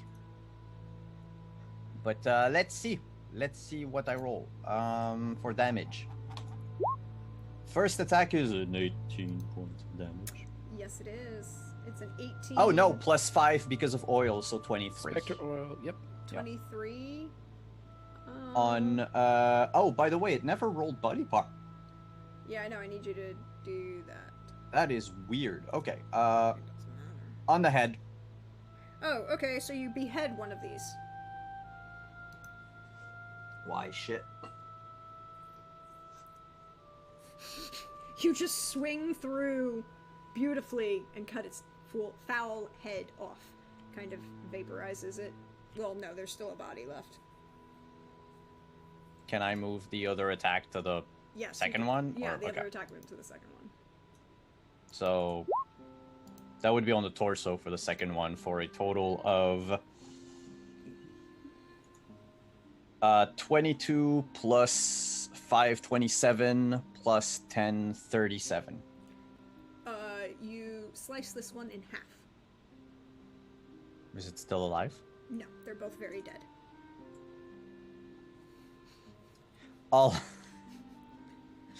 I'll turn to Ezekon Are you coming, old man? Oh, this is where I fumble and crit fail everything. I was gonna be so suave, but now I'm not. Okay, I'm gonna run in and try to kill these two as I'm assuredly going to fail. But let's do it. Which one are you attacking first? That's your Wait a minute. damage. That's my damage. What am I? Come on, Greg. Get your shit together. All right.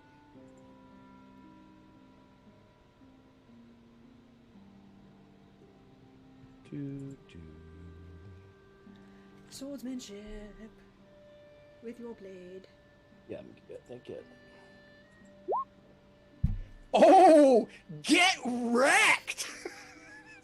Sorry, 23 and a 30. Cool.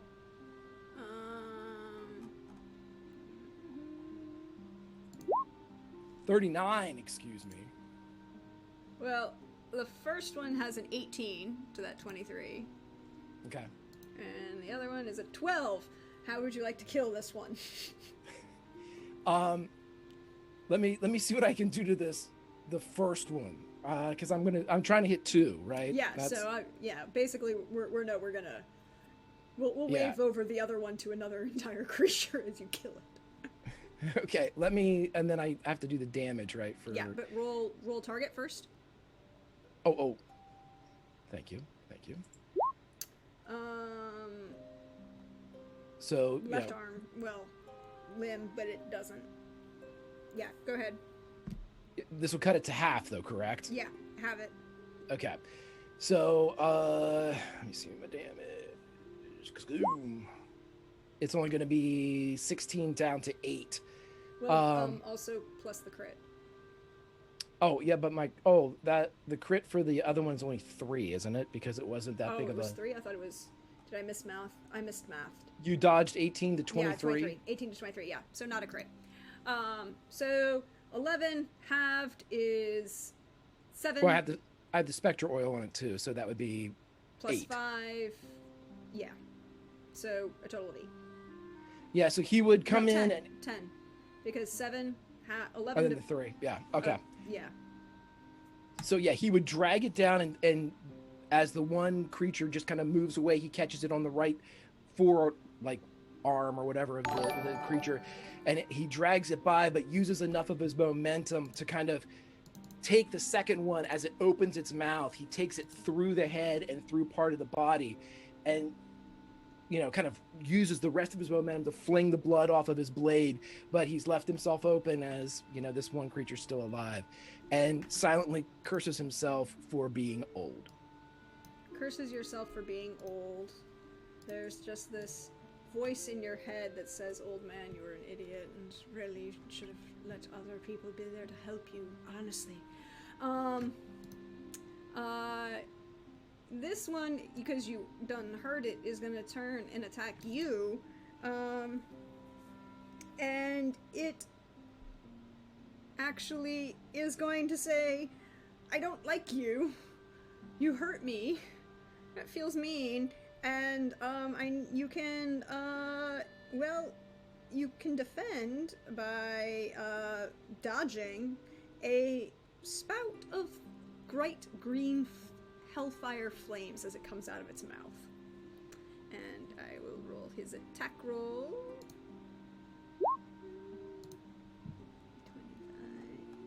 25.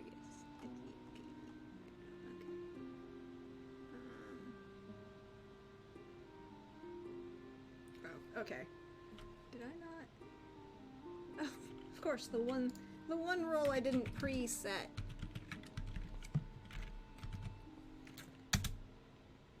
So a 17, you definitely dodge out of the way. But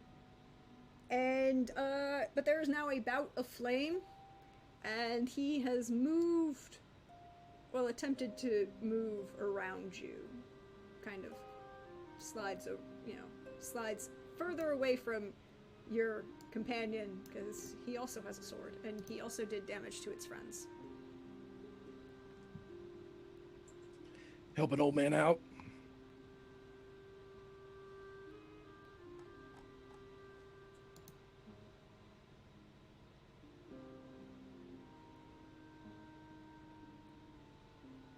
Simon, you're muted. I said anytime and then 2 seconds. Sorry. Doing important things. Yes, I'm gonna have to take a call right after this fight. It's That's gonna take like 2-3 minutes, but it's Yes, important. That's important. So I'm gonna move here. Mm-hmm.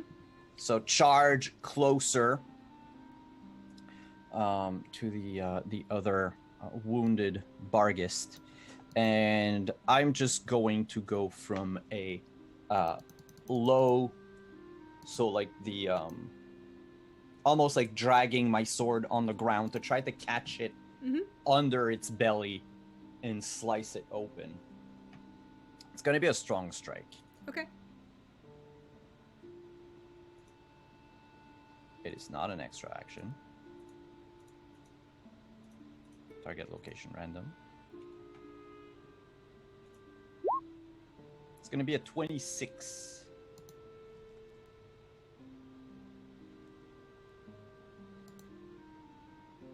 To a 14. It's going to be on the torso. I figured. Yep. And damage for a strong strike. Strong strike. Double. It's double, yeah. Triple for So the head. Strong is double. 44 plus 5, 49. Plus I beat it by 12, so plus another 5, so 54. How do you kill this wonderful thing? I just open it in half. Slice it in two. And as you do so, the howling seems to end. There doesn't seem to be anything else here. Or at least nothing that's making your medallions go off.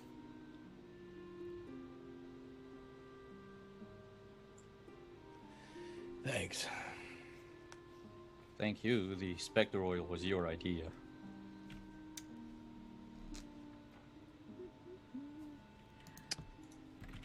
I think in the future I'll remember to oil myself. Always make sure you oil yourself. Why don't you collect the...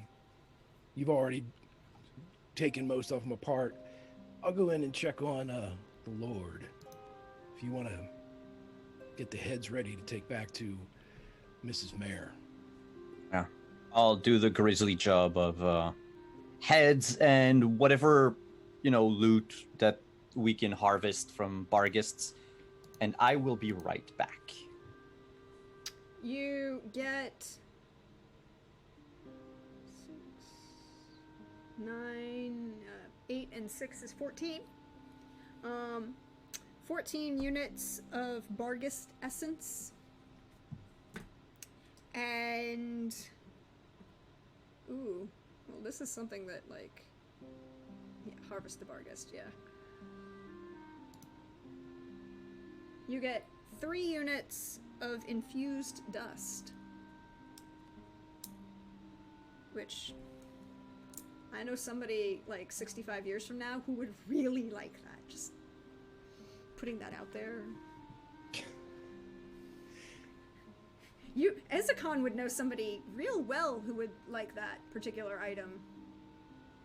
Right. I've got a Valentine's gift. Okay, he's gonna go in and check out the current state or location or whatever of the Lord. You are going to, at this point, Tristan comes out.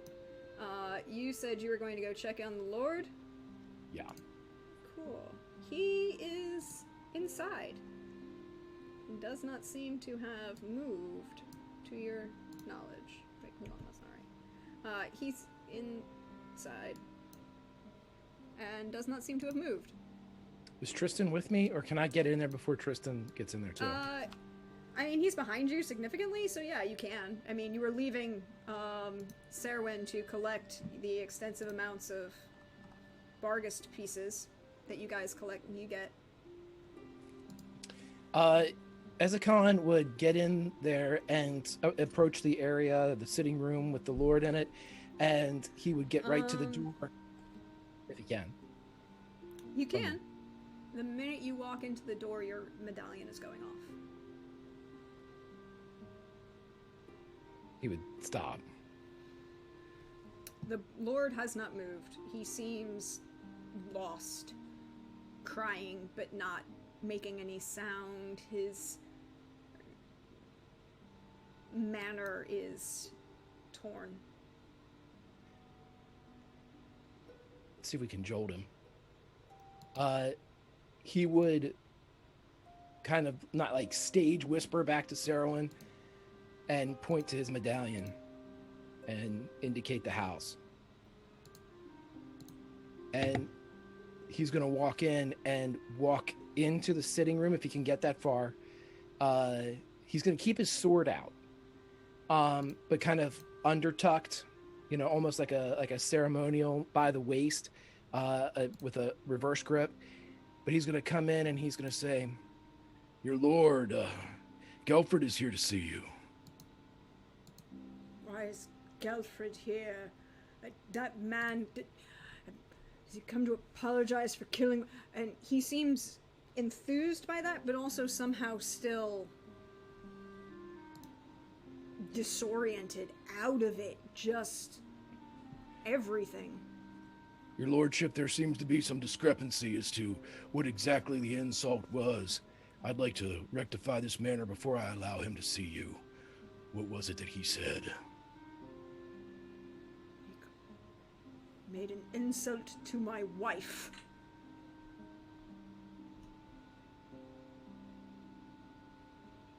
Your lord, may I know what words he used?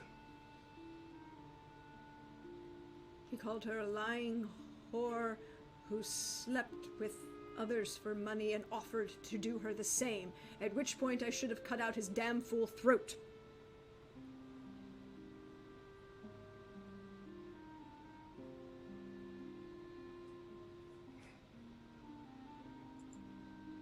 damn, I really want to do something, but it's...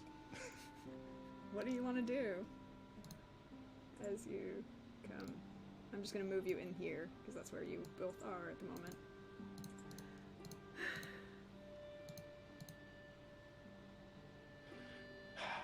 Man, I want to axie him. And it's fucking bad, but...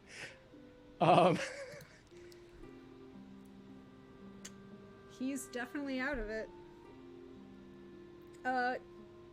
While you're thinking, Seweryn, where are you?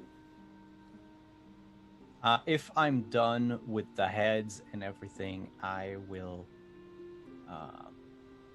try to bundle them up as best I can, and I will bring them. I'll bring them inside. Okay. I really don't care much if it bleeds on the. I don't even know if Barghest bleeds. Barghests Not really. bleed. They're not bleeding. You're getting Barghest essence and infused dust from them. They're not bleeding. They're specters, for lack of a better term. But so you come inside. You're kind of a little bit behind. You would start to feel your medallion vibrating. But Ezekon, what you doing? Your lordship, was the child yours? Yes. My wife was a saint and a lady, and never been so insulted. Describe the child. Dark of hair and ears like his mother's. The eyes. They're blue. Very blue. Bluest you've ever seen. I think so. But an infant. All babies have blue eyes. He didn't cry. You're supposed to cry.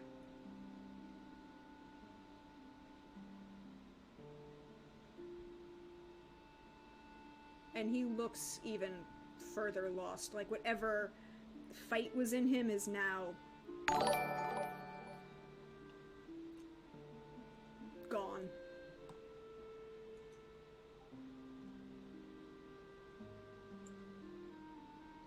And you feel your medallion start to vibrate stronger. The less he's animated. The less he's animated, the stronger it becomes. Mm-hmm. He's gonna wait for Seweryn to come in. Hello. What's going on? Child might not have been his. Blue eyes. He's convinced it was the blue eyes of a newborn. We saw some blue eyes, bluest I've ever seen. From the mayor's daughter, mayor's son.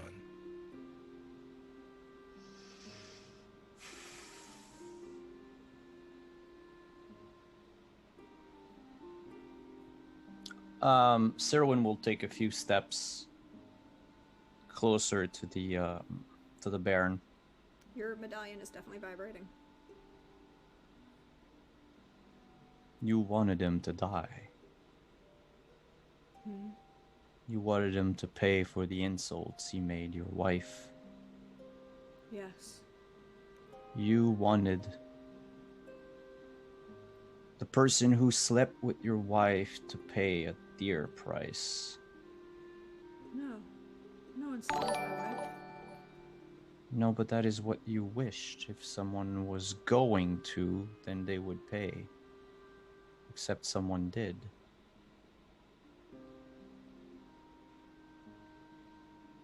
No. And they paid the price.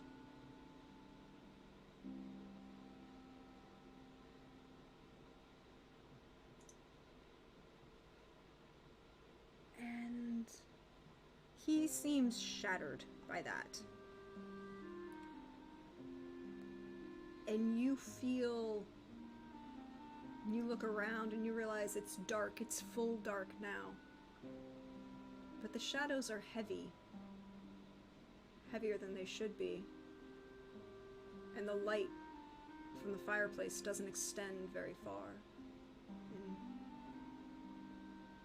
his features become more gaunt.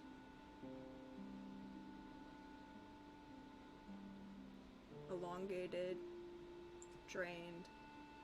Casting Yurden on the floor. Casting Yurden on the floor. And pulling Casting Quen on myself. and pulling as he drops down and slams it on the ground and has the Yurden kind of symbol out around him, he would pull Seweryn into his circle, and just like when they walked into the bar, take that shoulder lead in front of his, as they back to back.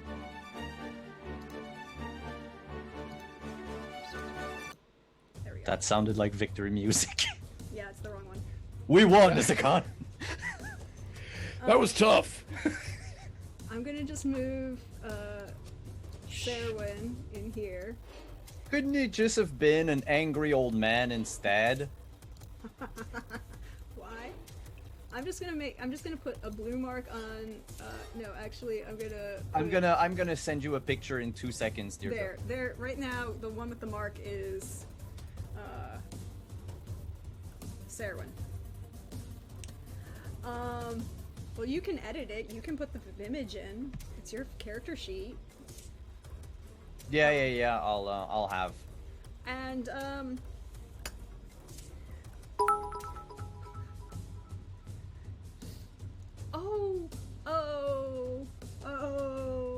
aren't you glad? Aren't you glad?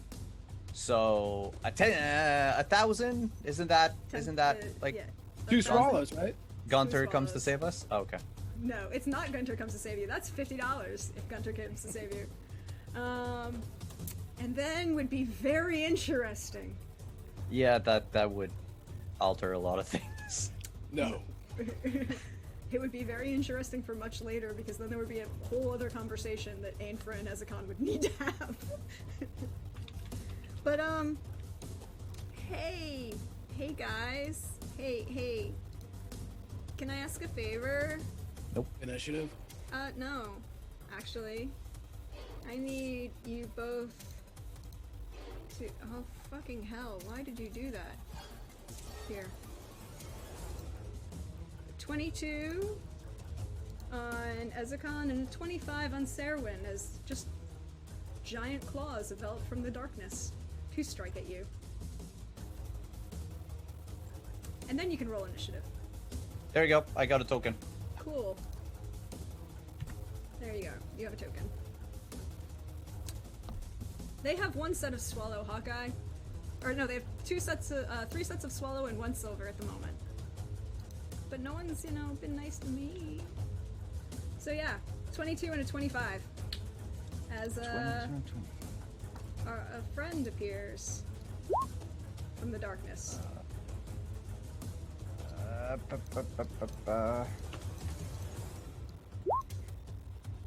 30. That's why we're back to back. Mm-hmm. That's great. He's massive, and I should commission art of that. of the two of you back to back, I mean, Ezekon and Seweryn back to back There in you a magic circle with the shadow of a him. Can I narrate some? Can I take a? Okay, I would like to, if this is cool. Ezekon blocks the claw coming at Seweryn, and Seweryn blocks the claw coming towards Ezekon as they just spin around and like switch positions as they begin to twirl inside the Yurden. Yep. Nope. That's fair. That's fair. And cool. You are you see it for a moment. This tall figure of smoke and blackness. These giant foot-long claws and nails that both swing out at the two of you, and then it disappears.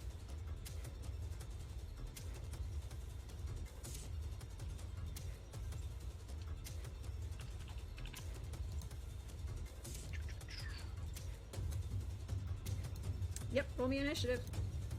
Do we add 2 to that too? Because that'd be it. Oh, I didn't click. Because you didn't let us. You don't let us do that. I didn't think so. I honestly had forgotten. There we go. Look at me rolling the same thing just to make it easy. Here we go.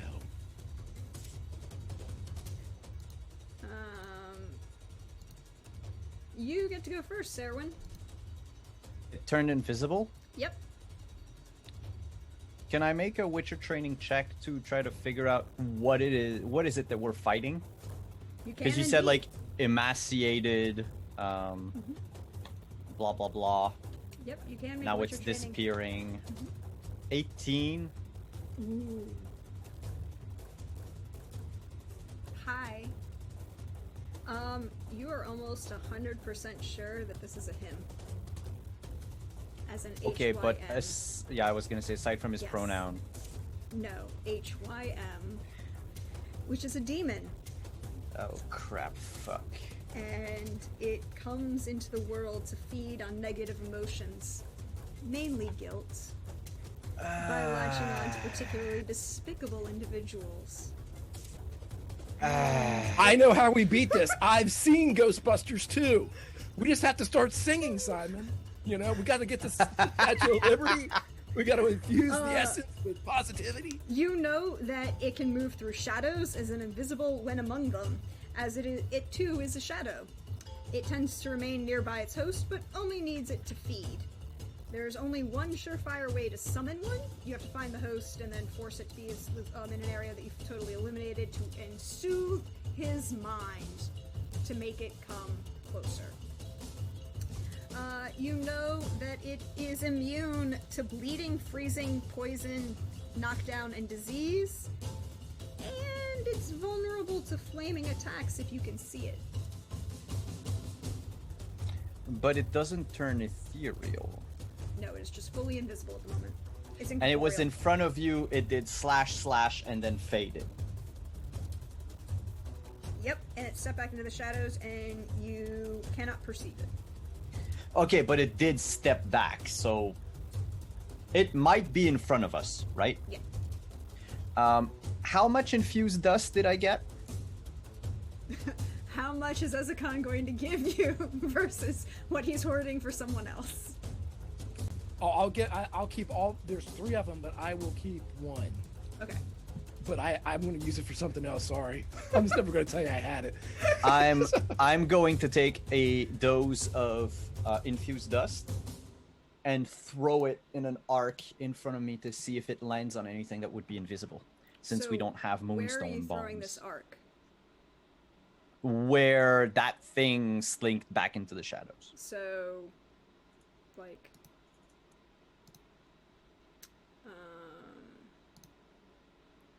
in this area, basically? Like here. Oh, towards the... Like, well, where was it when it attacked us? It attacked you from behind. Oh, okay, so I would cover these here. Okay. There's nothing there. Fuck. There's nothing That's my there. turn. Yeah, there is indeed your turn. Hello.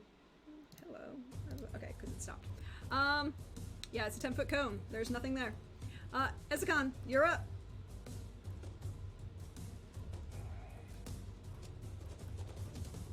Okay, we're still in the Yrden circle.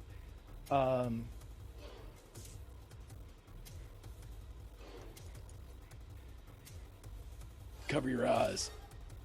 I'm gonna throw the dwarven fire meat into the fire. Cool. I'm just looking for a flare up here, like when somebody spills a little cooking grease, Mm-hmm. I mean, if we burn the house down, we might kill Who cares, it too. right? Right. I need you... I'll let you roll awareness. Actually, we'll let you roll awareness. I will warn you that usually you wouldn't be able to with this particular creature. Oh, shit. Can I? Yeah, well, did you cover your eyes? 16. I would have covered them, yes, because he told me to cover them. Then no, you can't. You see the flash go off and the room brightens for a moment, a little bit longer, and as you kind of glance around quickly, you see the shadows shift, but you're not 100% where. You see the shadows just shift all around you. Best guess for like if taking into consideration the arc that Seweryn put up behind us, as far as a potential target to the left, right, or in front of us. Anything to the general left, right, or more to the in front, right, possibly? If you're considering like everything the 180 degrees, right? He's going to take a shot. He's going to take a swing. And I'm assuming this is Silver Sword now, right? Whichever you want. You would know that.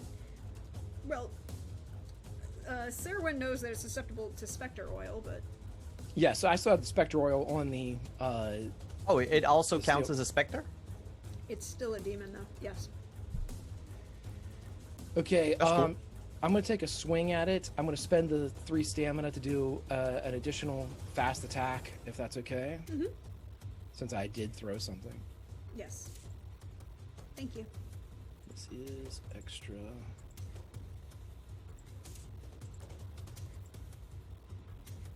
By the way, the room now smells like burning Everclear.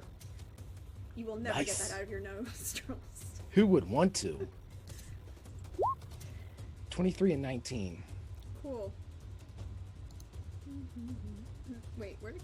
Ah, dang it. It closed a thing. Sorry, guys. The character sheet I had open closed.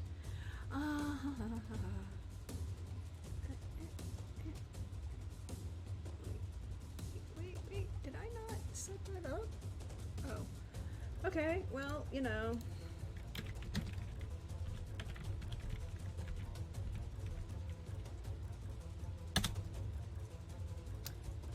So a 34 for the first one, and a 31 for the second. You do not hit him. You know it's there. You can feel it. Well, no, you can't even feel it. It's just there.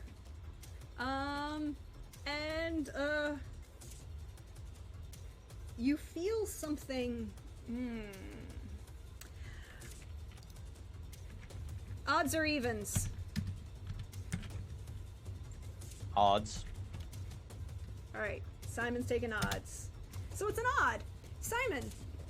Yep. Seweryn feels, something in its mind pushing against them. You need to make a resist coercion check. If it's a spell, I can immediately roll Iliotrope. It's technically not a spell. It's not a spell, a hex. Okay. Just checking. Wait, hold on. Not yet.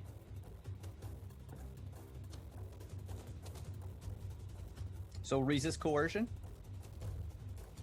Yeah, resist coercion. It's not currently a spell yet. I'm gonna put two luck points in there. Okay. For a 23. Yay! You feel something kind of force you. You feel this darkness slowly start to overwhelm you, and you feel a compulsion on your next action to attack Ezekon.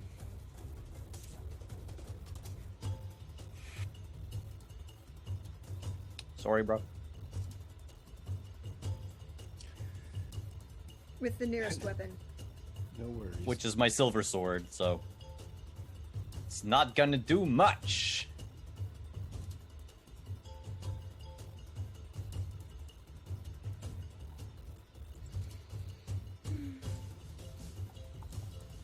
Was that its turn? That's its turn. So now it's me. Now is you. Okay. So I'm going to attack Ezekon. Mm-hmm. And does it say if I have to make like all of my attacks or if just one attack is okay? Attack someone near them once with the nearest weapon. Once. Okay, good. So I'm going to because there was something else I wanted to do on my turn, so this would count as an extra. Could I do the extra attack first? Like, pay for the stamina first, and then do the rest of what I wanted to do on my turn after? I'll say yes, because it's taken possession of... Well, it hasn't taken full possession of you yet. Because it's basically... yeah, because it would...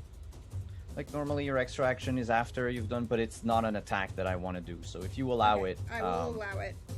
No problem. 1, 2, 3. It's going to be a fast strike, so I'm not going to... Yep. not you're going to just- try to you're just- kill Greg.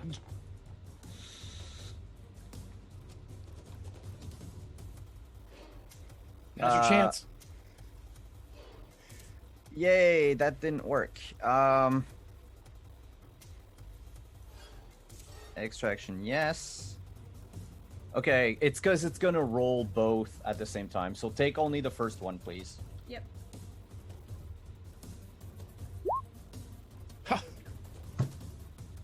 Crit! Greg, you do get to dodge. I'm sorry, Greg. I'm gonna so try to- sorry. I'm gonna try to block. Dodge block. It's a 35. You do not.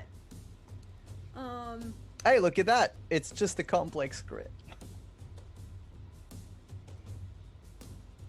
It's on his head.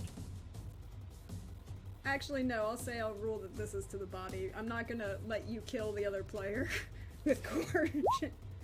Well, I mean, yeah, because that would be a total of on the head. Yeah, that would have been 18 times 3 plus. It would have killed me. Yeah, it would have. Yeah, it would have been, yeah. Yeah, I'm not forcing any player to kill another player. No, but holy shit, an im in a game. I mean, imagine if the him takes control of a Witcher and nobody else is a Witcher. Yeah. So yeah, that would be 18 to the chest, plus 5. So 23 to the... Oh, no, Greg, don't. I have to roll manually for the HP. Because I added my Silver damage. I added silver damage automatically on it. And witchers are not susceptible to silver. Yeah. So I'm sorry, Okay. Greg. You only take 13. Okay, so that would be my armor soaks 12. I would take a One. 2. You take 2 hit, and your armor goes down by 2. Is it 13 damage or is it? 13 No, it's damage. 13 damage. Okay, so I take 1, right? Yeah. If it Okay. Oh, if it soaks soaks well. for 12, yes. Yeah. And then I take my Yes. So that was your extra action, Simon. Yeah. The other action that I want to do is I will stay in the Earden Yep. next to Ezekon. Does that even get beyond your both Quinn? Remembering, of course, that Quinn will take this before it goes to your armor. It only took a point of my Quinn. No, but I'm saying Oh. is like Quinn goes. Oh, before that's right. Quinn armor. goes first. Yeah. Quinn gets first. No, then it wouldn't get through my armor. There you go. Yeah. So it's just I scraped you. So yeah, the other thing that I want to do is I will enter a meditative trance with Okay. meditation, because the way I want to do it is we can't see it, Yep. but we can certainly feel the air move around us when it goes in for something. So I will close my eyes and just focus on the changes in air pattern.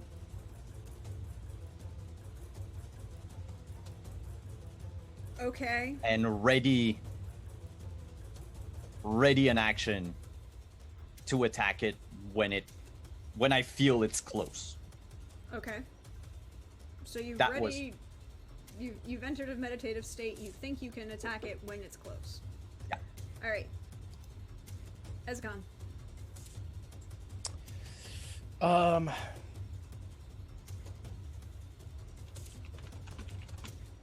I have no point of reference on this thing.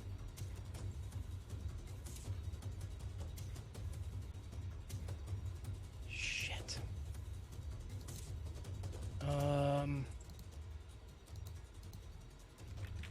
Yeah, I'm gonna set this room on fire. I'm gonna fire Igni over in this area. I figure I already got something burning here, maybe. So I'm gonna I try mean, to there's just... enough alcohol that you've kind of permeated the air with. Yeah, he's just gonna turn, and if I catch it, I catch it, but he's gonna blast Igni in this direction. In over So- here. You don't catch it, but you do see a shadow slide further over here, away from the fire. Okay, can I burn another 3 stamina and fire my crossbow? Just pull out my hand crossbow and take a shot at it. I don't Yes. know if I can do anything with it, but Yeah. you know, they are silver bolts if that means anything. So whatever. Okay, let's take a shot then. You do not see it, so it's a -5. Okay, I'll just give myself a -3. Is that Yeah, cool? that's fair.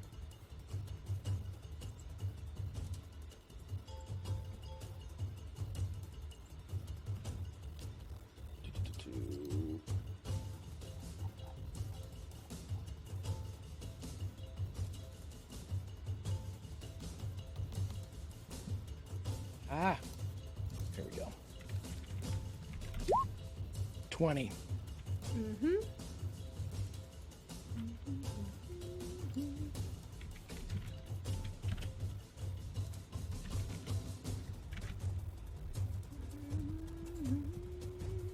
Just in case. 25. You do not hit it, but you do for a brief moment see it.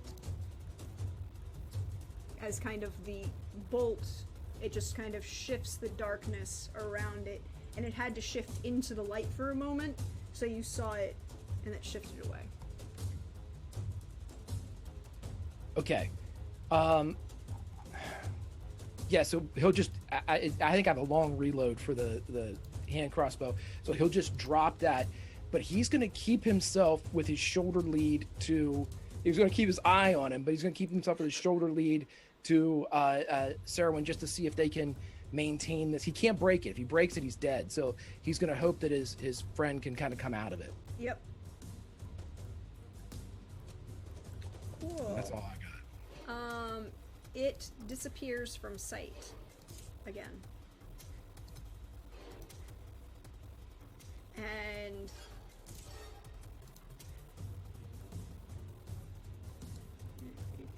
this is complicated. And all of a sudden there is 2 strikes at both of you. One's for 26 at Seweryn and a 25 at Ezekon. Out of the darkness. And you then see it to your right. You avoid it, But now I see it. but now you see it. You do not, however.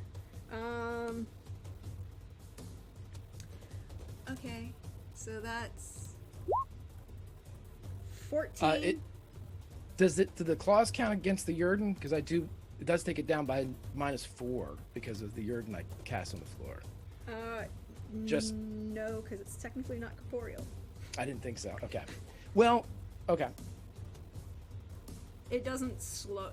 It's not incorporeal the same way a true specter is. Let's put it that way. Where did that hit? That 'Cause is. that will get 2 of those points. Will get through. Cool. To your leg. To your right leg. Not your leg not your bum leg, but your other one. Yeah, Okay. but then it's halved, so Then we it's don't. halved, so it doesn't You only count. take Okay. 7. Yeah. So you take, you take 7. Well, 7 halved. No. You rolled 14, so that. Oh yeah, sorry, Becomes- I rolled. yeah. I'm looking at that. So you get 7. However, you did.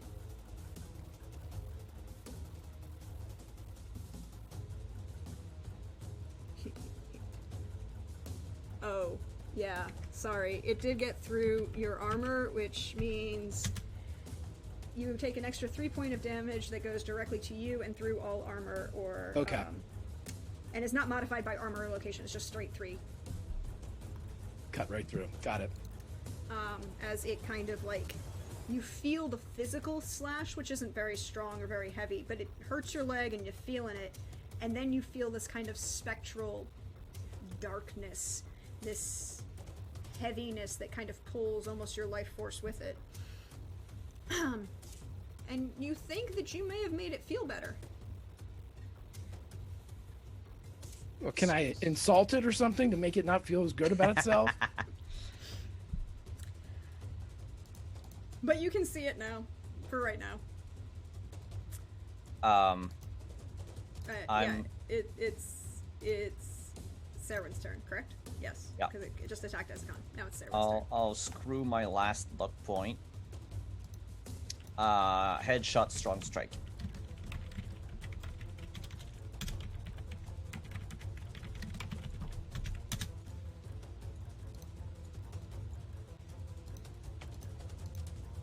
Please roll high. Just a 16. 16. But you'll be happy to know that it is not as OP if you can see it. It is much less OP if you can see it.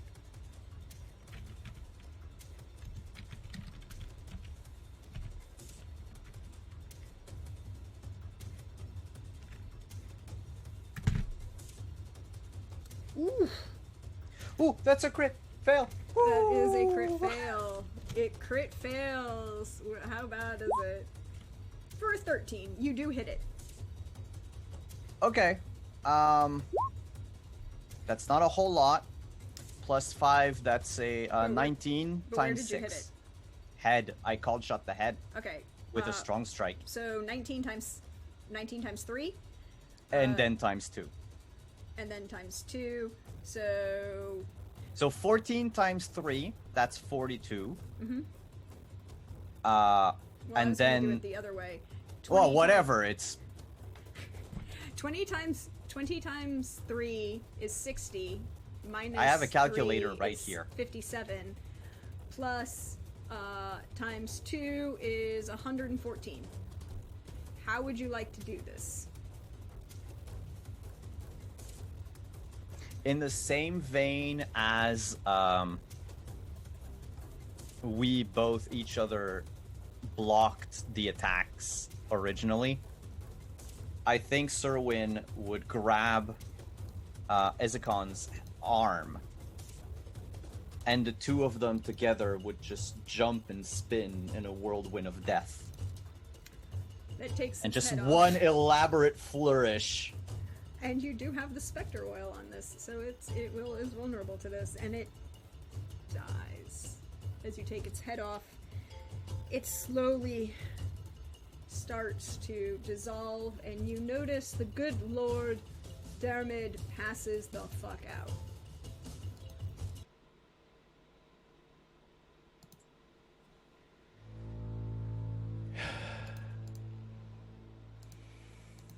You hurt? Just my pride.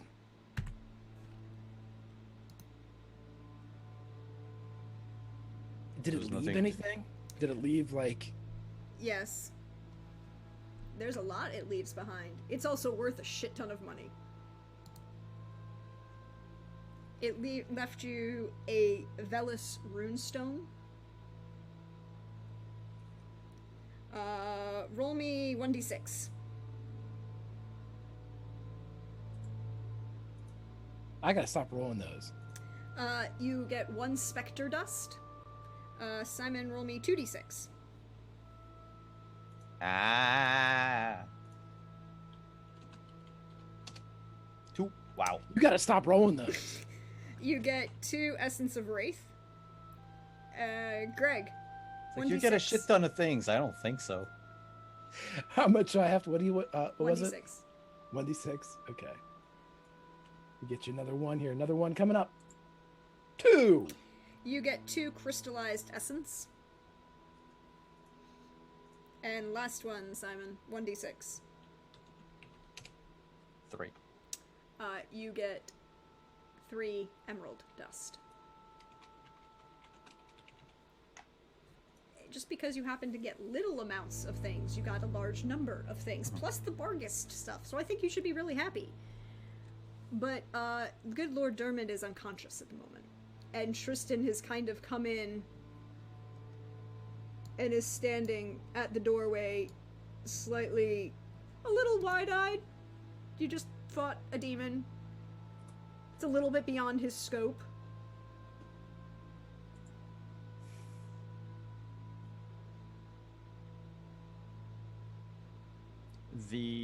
When we rolled Witcher training earlier,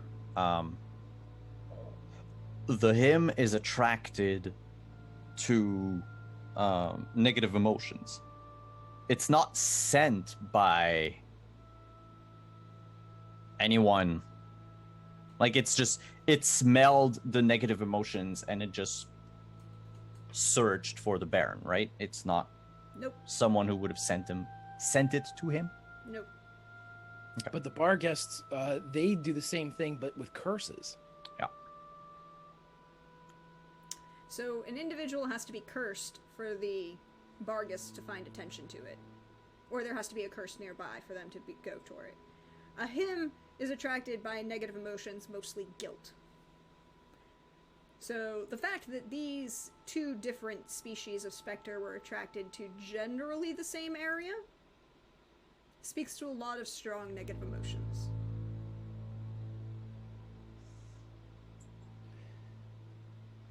Whose child was it, Tristan? As far as I was aware, it was the lady's husband. Was she known to have any friends? She had a friendship with, Jaime. She was a nice lady. They bonded. They were just halfway decent, our kind.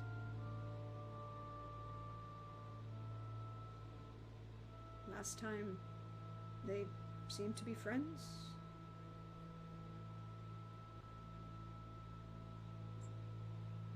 Former mayor. Hmm? The former mayor. He and the lady friends. Not to my knowledge, they didn't. I never saw them together. She would visit the mayor, Jaime, the mayor's wife, but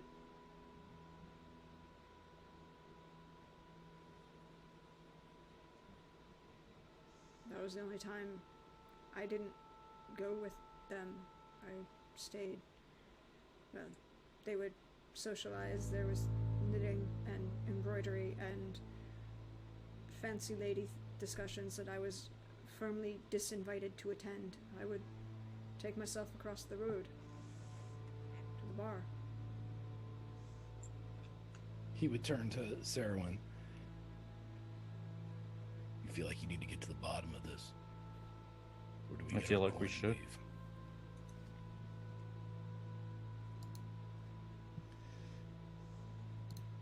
And then there's only one person left to talk to. I would rather we get paid first. Just in case.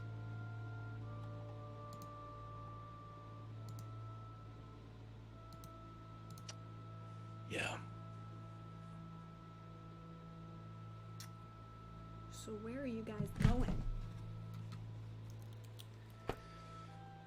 Back to the longhouse, get our money, Mm-hmm. and maybe an answer or two. Are you going to travel at night? After, Well, this may be the moment that will make Ezekon say don't travel at night in the future. So I say we do. Absolutely. I say we do as well. What could go wrong? What did we say before? This is textbook, cakewalk. I Yeah, forget. it's a milk run. Milk run, right. It's a milk run. And, like you keep saying, this is a much younger Ezekon of Kreve. Although,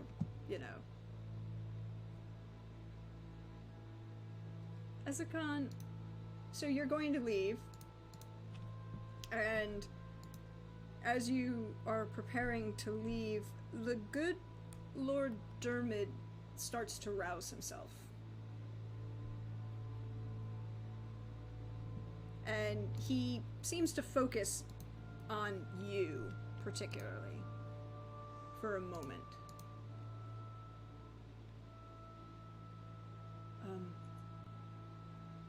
Ezekon of Kreve, right? Correct, your lord. Ship. Huh. He said your name was Adalbert. Who said that?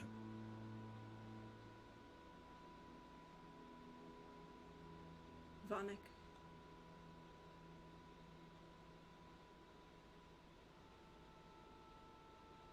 Seweryn, you would know that name. Lord Vonic? He's not a lord. Vonic?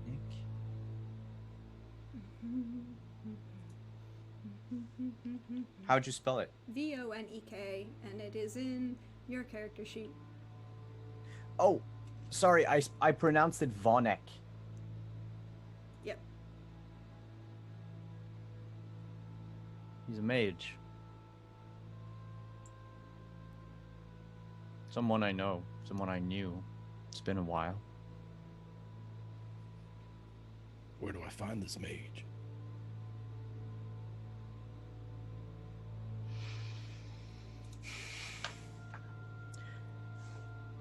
Last I saw him, he was in, You last saw him, he was, technically he told you he was going to become he was working for the Circle, was the last thing he told you, and he had business that he did not need to discuss with you. He's somewhere. We parted ways about 20 years ago. You can probably, or we can probably find him again through the circle.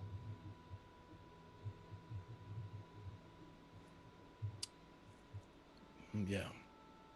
Until then, you can paint me a picture of this Vonic. Let me know all about him.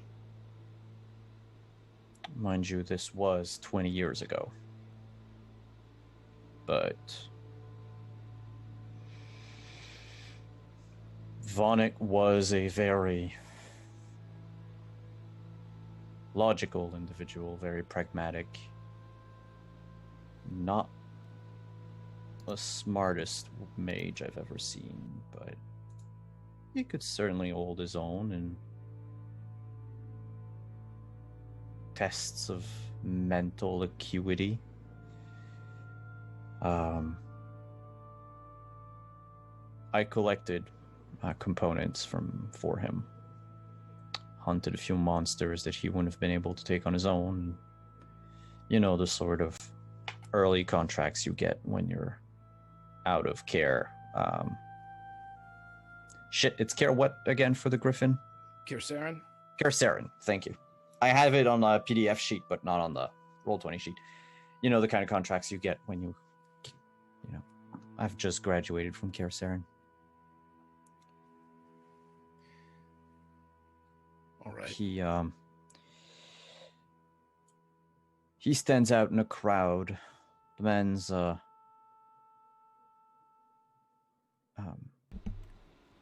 albino. No, he's not. I don't know. I made a note. Where? Okay, it was there. He's tall. Almost as tall as you guys. Close cropped beard. Picture Joe Manganello. I refuse to do that. Well, Yeah, for the players at home. Joe Manganello owes me. That's what my character sheet says. Yeah, no, there's nothing else but like what Okay. I wrote on it. Then it was there because roll 20. We love you. So I was like, if you want to let me riff on, No, he is everything you said so far. A decent mage and an operative, for lack of a better term, of the circle. A fixer. Deals with problems. And is tall, looks like Joe Manganello, and mostly polite, and treated you well. He owes you a favor, but, you know, he didn't seem to look down on you just because you were a witcher.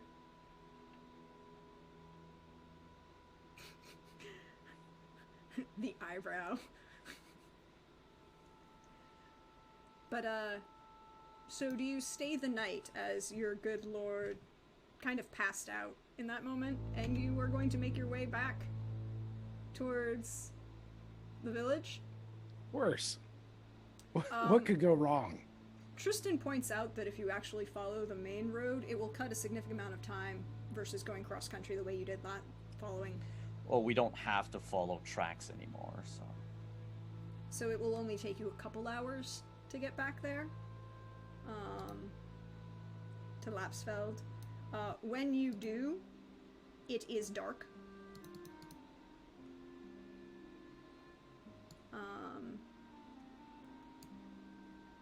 Night has fallen.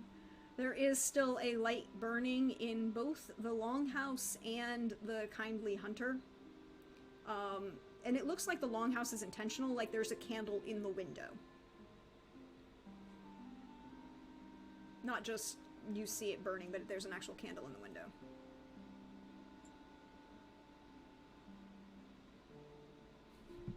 Shall we?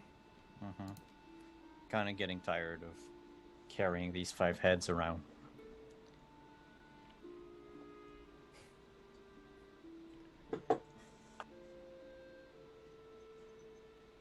We should have. I'm assuming. Do we have our horses? We had our horses, didn't we? No. Well, no, You we said- were. You said you went cross country. You could have taken your horses. You didn't say you didn't. Well, I always assume that when you're tracking, you're not on horseback. You might not be on horseback, but you might have taken horses with you. Eh, You were regardless. Yeah. So, but coming back on the road, it's significantly shorter. It's only a couple hours because of the road. And you are here. So where are you going, gentlemen? Longhouse. Longhouse? Kick the door open, set it on fire. No, I'm joking. We're going in to talk. Get our money. Get paid. Hopefully.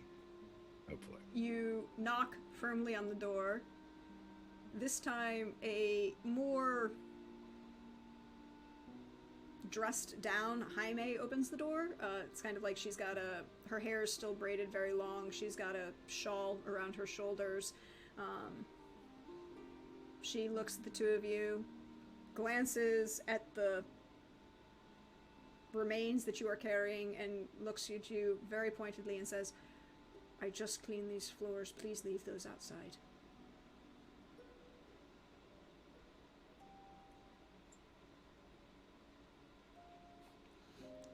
Like, there's that look of like, I know huntsmen, even if they've drained the carcass perfectly, it will still make a mess on my floor, and that's what she's applying the standard to of, monster carcass. Whether that's right or wrong, that's her standard. So, come in. You wished to be paid, right? Yes, that would be nice. I hazmats.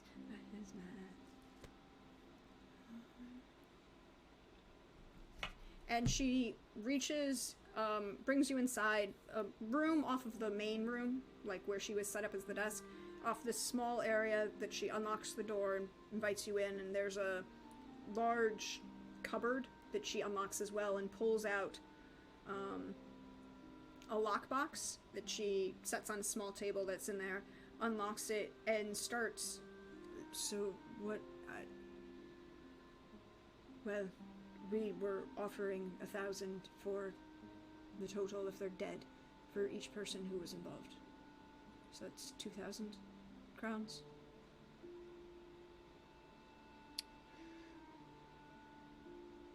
$1,000 for the total of the dead?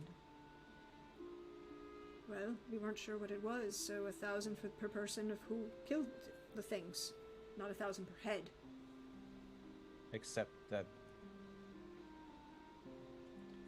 there were more to it than that.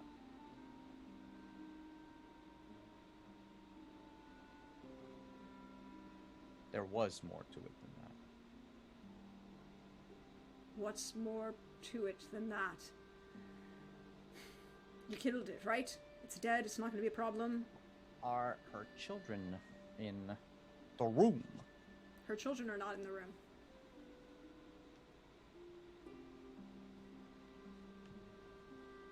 Can you call your children down? Why? To prove a point. What point is there to prove? Just how faithful do you think your husband was? She looks you deadpan in the eyes and say, well, the man's dead.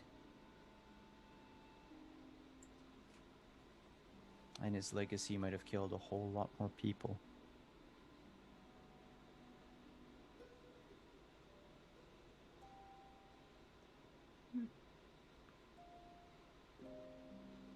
If we're discussing my husband's failings as both a husband, a ruler, leader, and general man in existence, we don't need my children for that.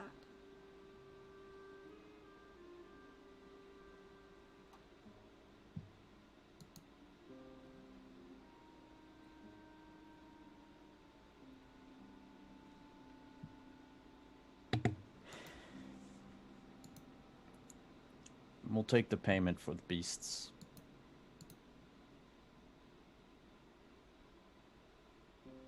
1,000 crowns each.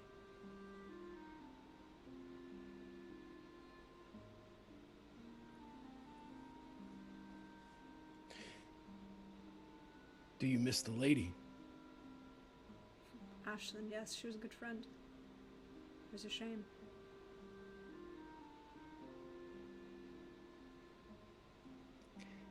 Ezekon doesn't want to press it. He doesn't really care. But he will look at Seweryn. At this point, Seweryn is sort of satisfied because he is pretty certain of what happened. Like, he doesn't want to kill her for what she did. That's just whatever. What do you think she did? But she did make us work overtime. So he's just gonna say, curses are very powerful things.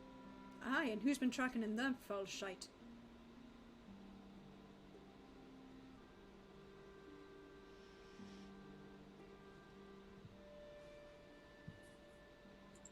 She is honestly concerned. What exactly was your husband's relationship with her ladyship? As he signs an axie behind his back. Ooh, that's resist Magic! resist magic. I mean, it's great. Okay, I'm just gonna use this to make my life easy, and this resist magic.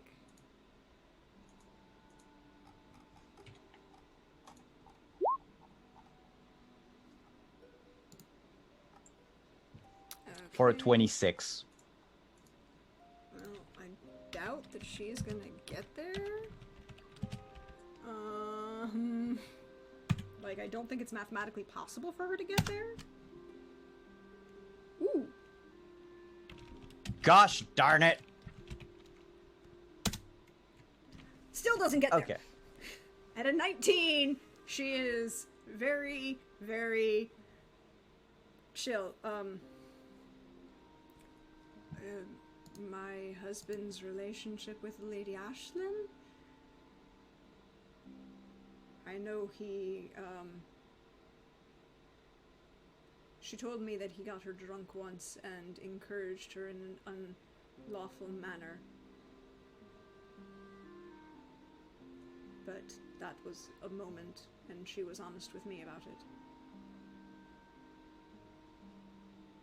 She bore his child. She's honestly slightly astonished at that.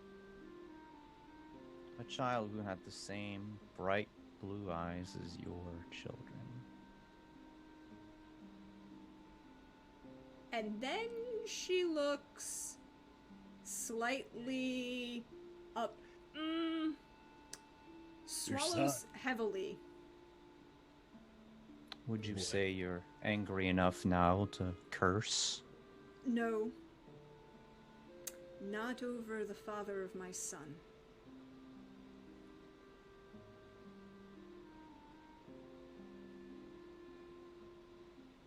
The father of your son?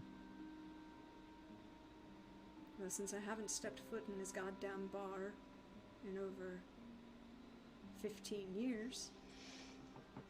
The barkeep has blue eyes.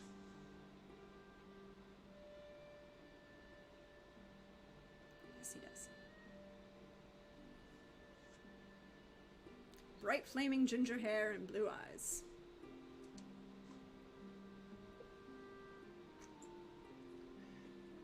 And that is the moment when Seweryn makes this shift in his head to honestly just stick to big cities, because backwater villages is just all like... And this is when Ezekon would turn to Seweryn and say, "See, why do we need to know that? There's no reason why There's we need to know Nope, that." nope, none at all. So Uh, I would highly suggest you put your affairs in order and make sure people stop cursing other people for their extramarital affairs. Otherwise, it's going to cost you a pretty amount of crowns in witcher fees. So the only person who's been cursing anyone would be that shite piece of... that asshole across the way. We never said Would you, anything. kind gentlemen, do me a favor? For Find you coin, some of course. assassins? No. Such things are... seems aggressive. But would you, being the fine, upstanding gentlemen of quality and, well, as yourselves, if for another 100 crowns each, would you scare the living daylights out of his assholeship across the way? Do we have our 1,000 crowns? Yes, you do. You each have 1,000 crowns. Ezekon would say, I'm not a man. And he would leave. I'll take the 200 crowns. And Seweryn would just say out loud, loud enough for Ezekon to probably hear, because, Witcher senses. And that is why you always want to go to the bottom of everything. And I think that's where we're gonna end it for today. Hi! Sorry, we went a little late, but you got to fight a him. remind me never do that again. Remind me to add one in a future game. It looks like Wow, this, guys. it's... Awful. It is awful. Do you know that you literally can't do anything to it as long as it's in shadow? You have to see it, otherwise you can't do jack shit. However, if you did have a mage, the mage can cast magical training to see if they can find it, and then can light it up for the rest of you. Who needs a mage? Says Ezekon, who might be wearing a ring around his finger at the moment. Hi. Yeah. Next placement. I can't say anything about that. But yes, thank you all. Thank you all for staying a little bit late. Thank you for joining us on this wonderful story that we got to tell with these wonderful people that are my dearest friends. And I will let them tell you everything about all the cool stuff that they do and all the cool things. And I'll let Greg go first because we're going to go in reverse order this time. Hi, I'm Greg. I do a lot of fun things. Witcher's on Wednesday on Laugh Love Lindy. I have my finale of Atari Twilight on Unmade Gaming at 8 p.m. on Tuesday. And I will be returning, and I can't wait, on Trooper's channel over at Academic Foxhole on Fridays at 7 Eastern, all Eastern. I will be going back into Viva la Resistance of the French Resistance in City of Light and Shadow, and I cannot wait. So that's me. I'm not on social media, but I hope to see you all. Thank you for hanging out. Thank you, thank you. Thank you for doing this with me. Thank you for having fun with me. Hey, Simon. You're muted. Of course.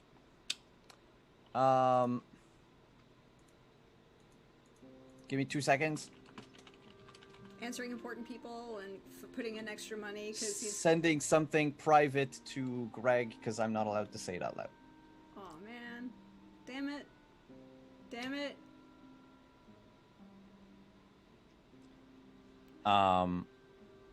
Sneaky assholes.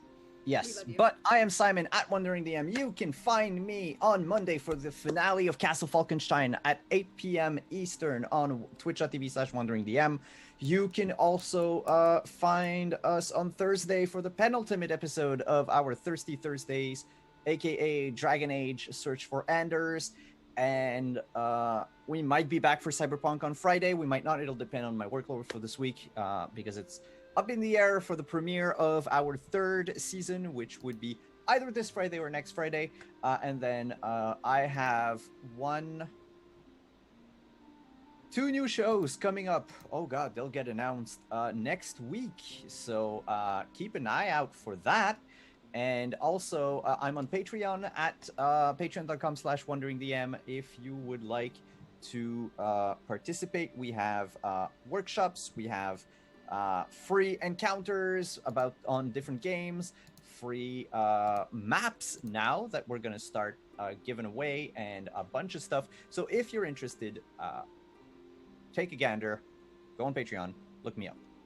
That's it for me. Thank you for having me, Deirdre. Thank you for GMing Witcher. Oh, thank you. Thank you for letting me do this. Thank you for letting me play in this wonderful world that the two of you created. I love this world. I love this story. I love all this fun times. I have only ever had a chance to play Witcher twice, and you just witnessed when Prax GM'd me, and the other time was when Simon GM'd me. So I love both of these people because I only ever got to play Witcher because of them. So I all the love to both of you. What a wonderful way to spend an evening.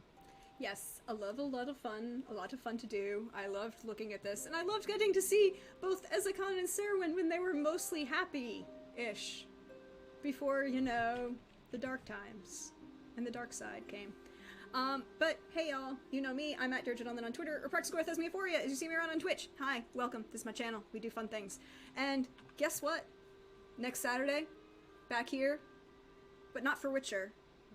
At 8 p.m. Eastern, we have our premiere of a brand new series that I am doing because I'm a crazy person and I am hacking our dear friend Green Ronin's Sword Chronicle with Good Society and shoving them all together and creating a campaign of Napoleonic Peninsular War campaign.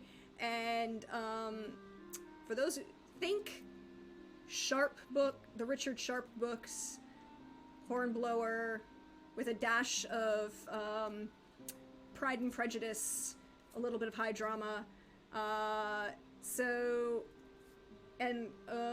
But we'll be doing that. It'll be a lot of fun. It'll be really great. I'm sure that everything will be fine and there will be no total utter drama. No, there'll be a shit ton of drama. There's gonna be a shit ton of drama. I can already tell you that there's a list of the whole regiment's wives that have been given to me, and it's like, okay, so we're throwing everybody's wives in the deal. We have all the drama. And our dear friend Trooper, who's in chat, is gonna be in that game, among other people. But you can find me on Monday over with Simon, or wrong way, over with Simon for Castle Falkenstein. Then you can find me on Wednesday with Greg for Witcher Family of Wraiths, and I am totally not gonna, you know, be upset because I kind of guessed what the creature is. And then on Thursday back with Simon, and then, but check my Twitter because those posts where I'm going to be, all the fun things I get to do, all the fun, wonderful people I get to hang out with, including these fine fellows who are just epic, and I love them. Also, if you have not been watching Atari Twilight, go watch Atari Twilight, go catch up on the VODs, and enjoy the beauty and wonder that are Greg's curated playlists that go with Atari Twilight, because that just makes my whole week. But on that note, I'm going to go, we're going to go, you should all have some fun times, and we'll see you next time. Bye-bye, y'all.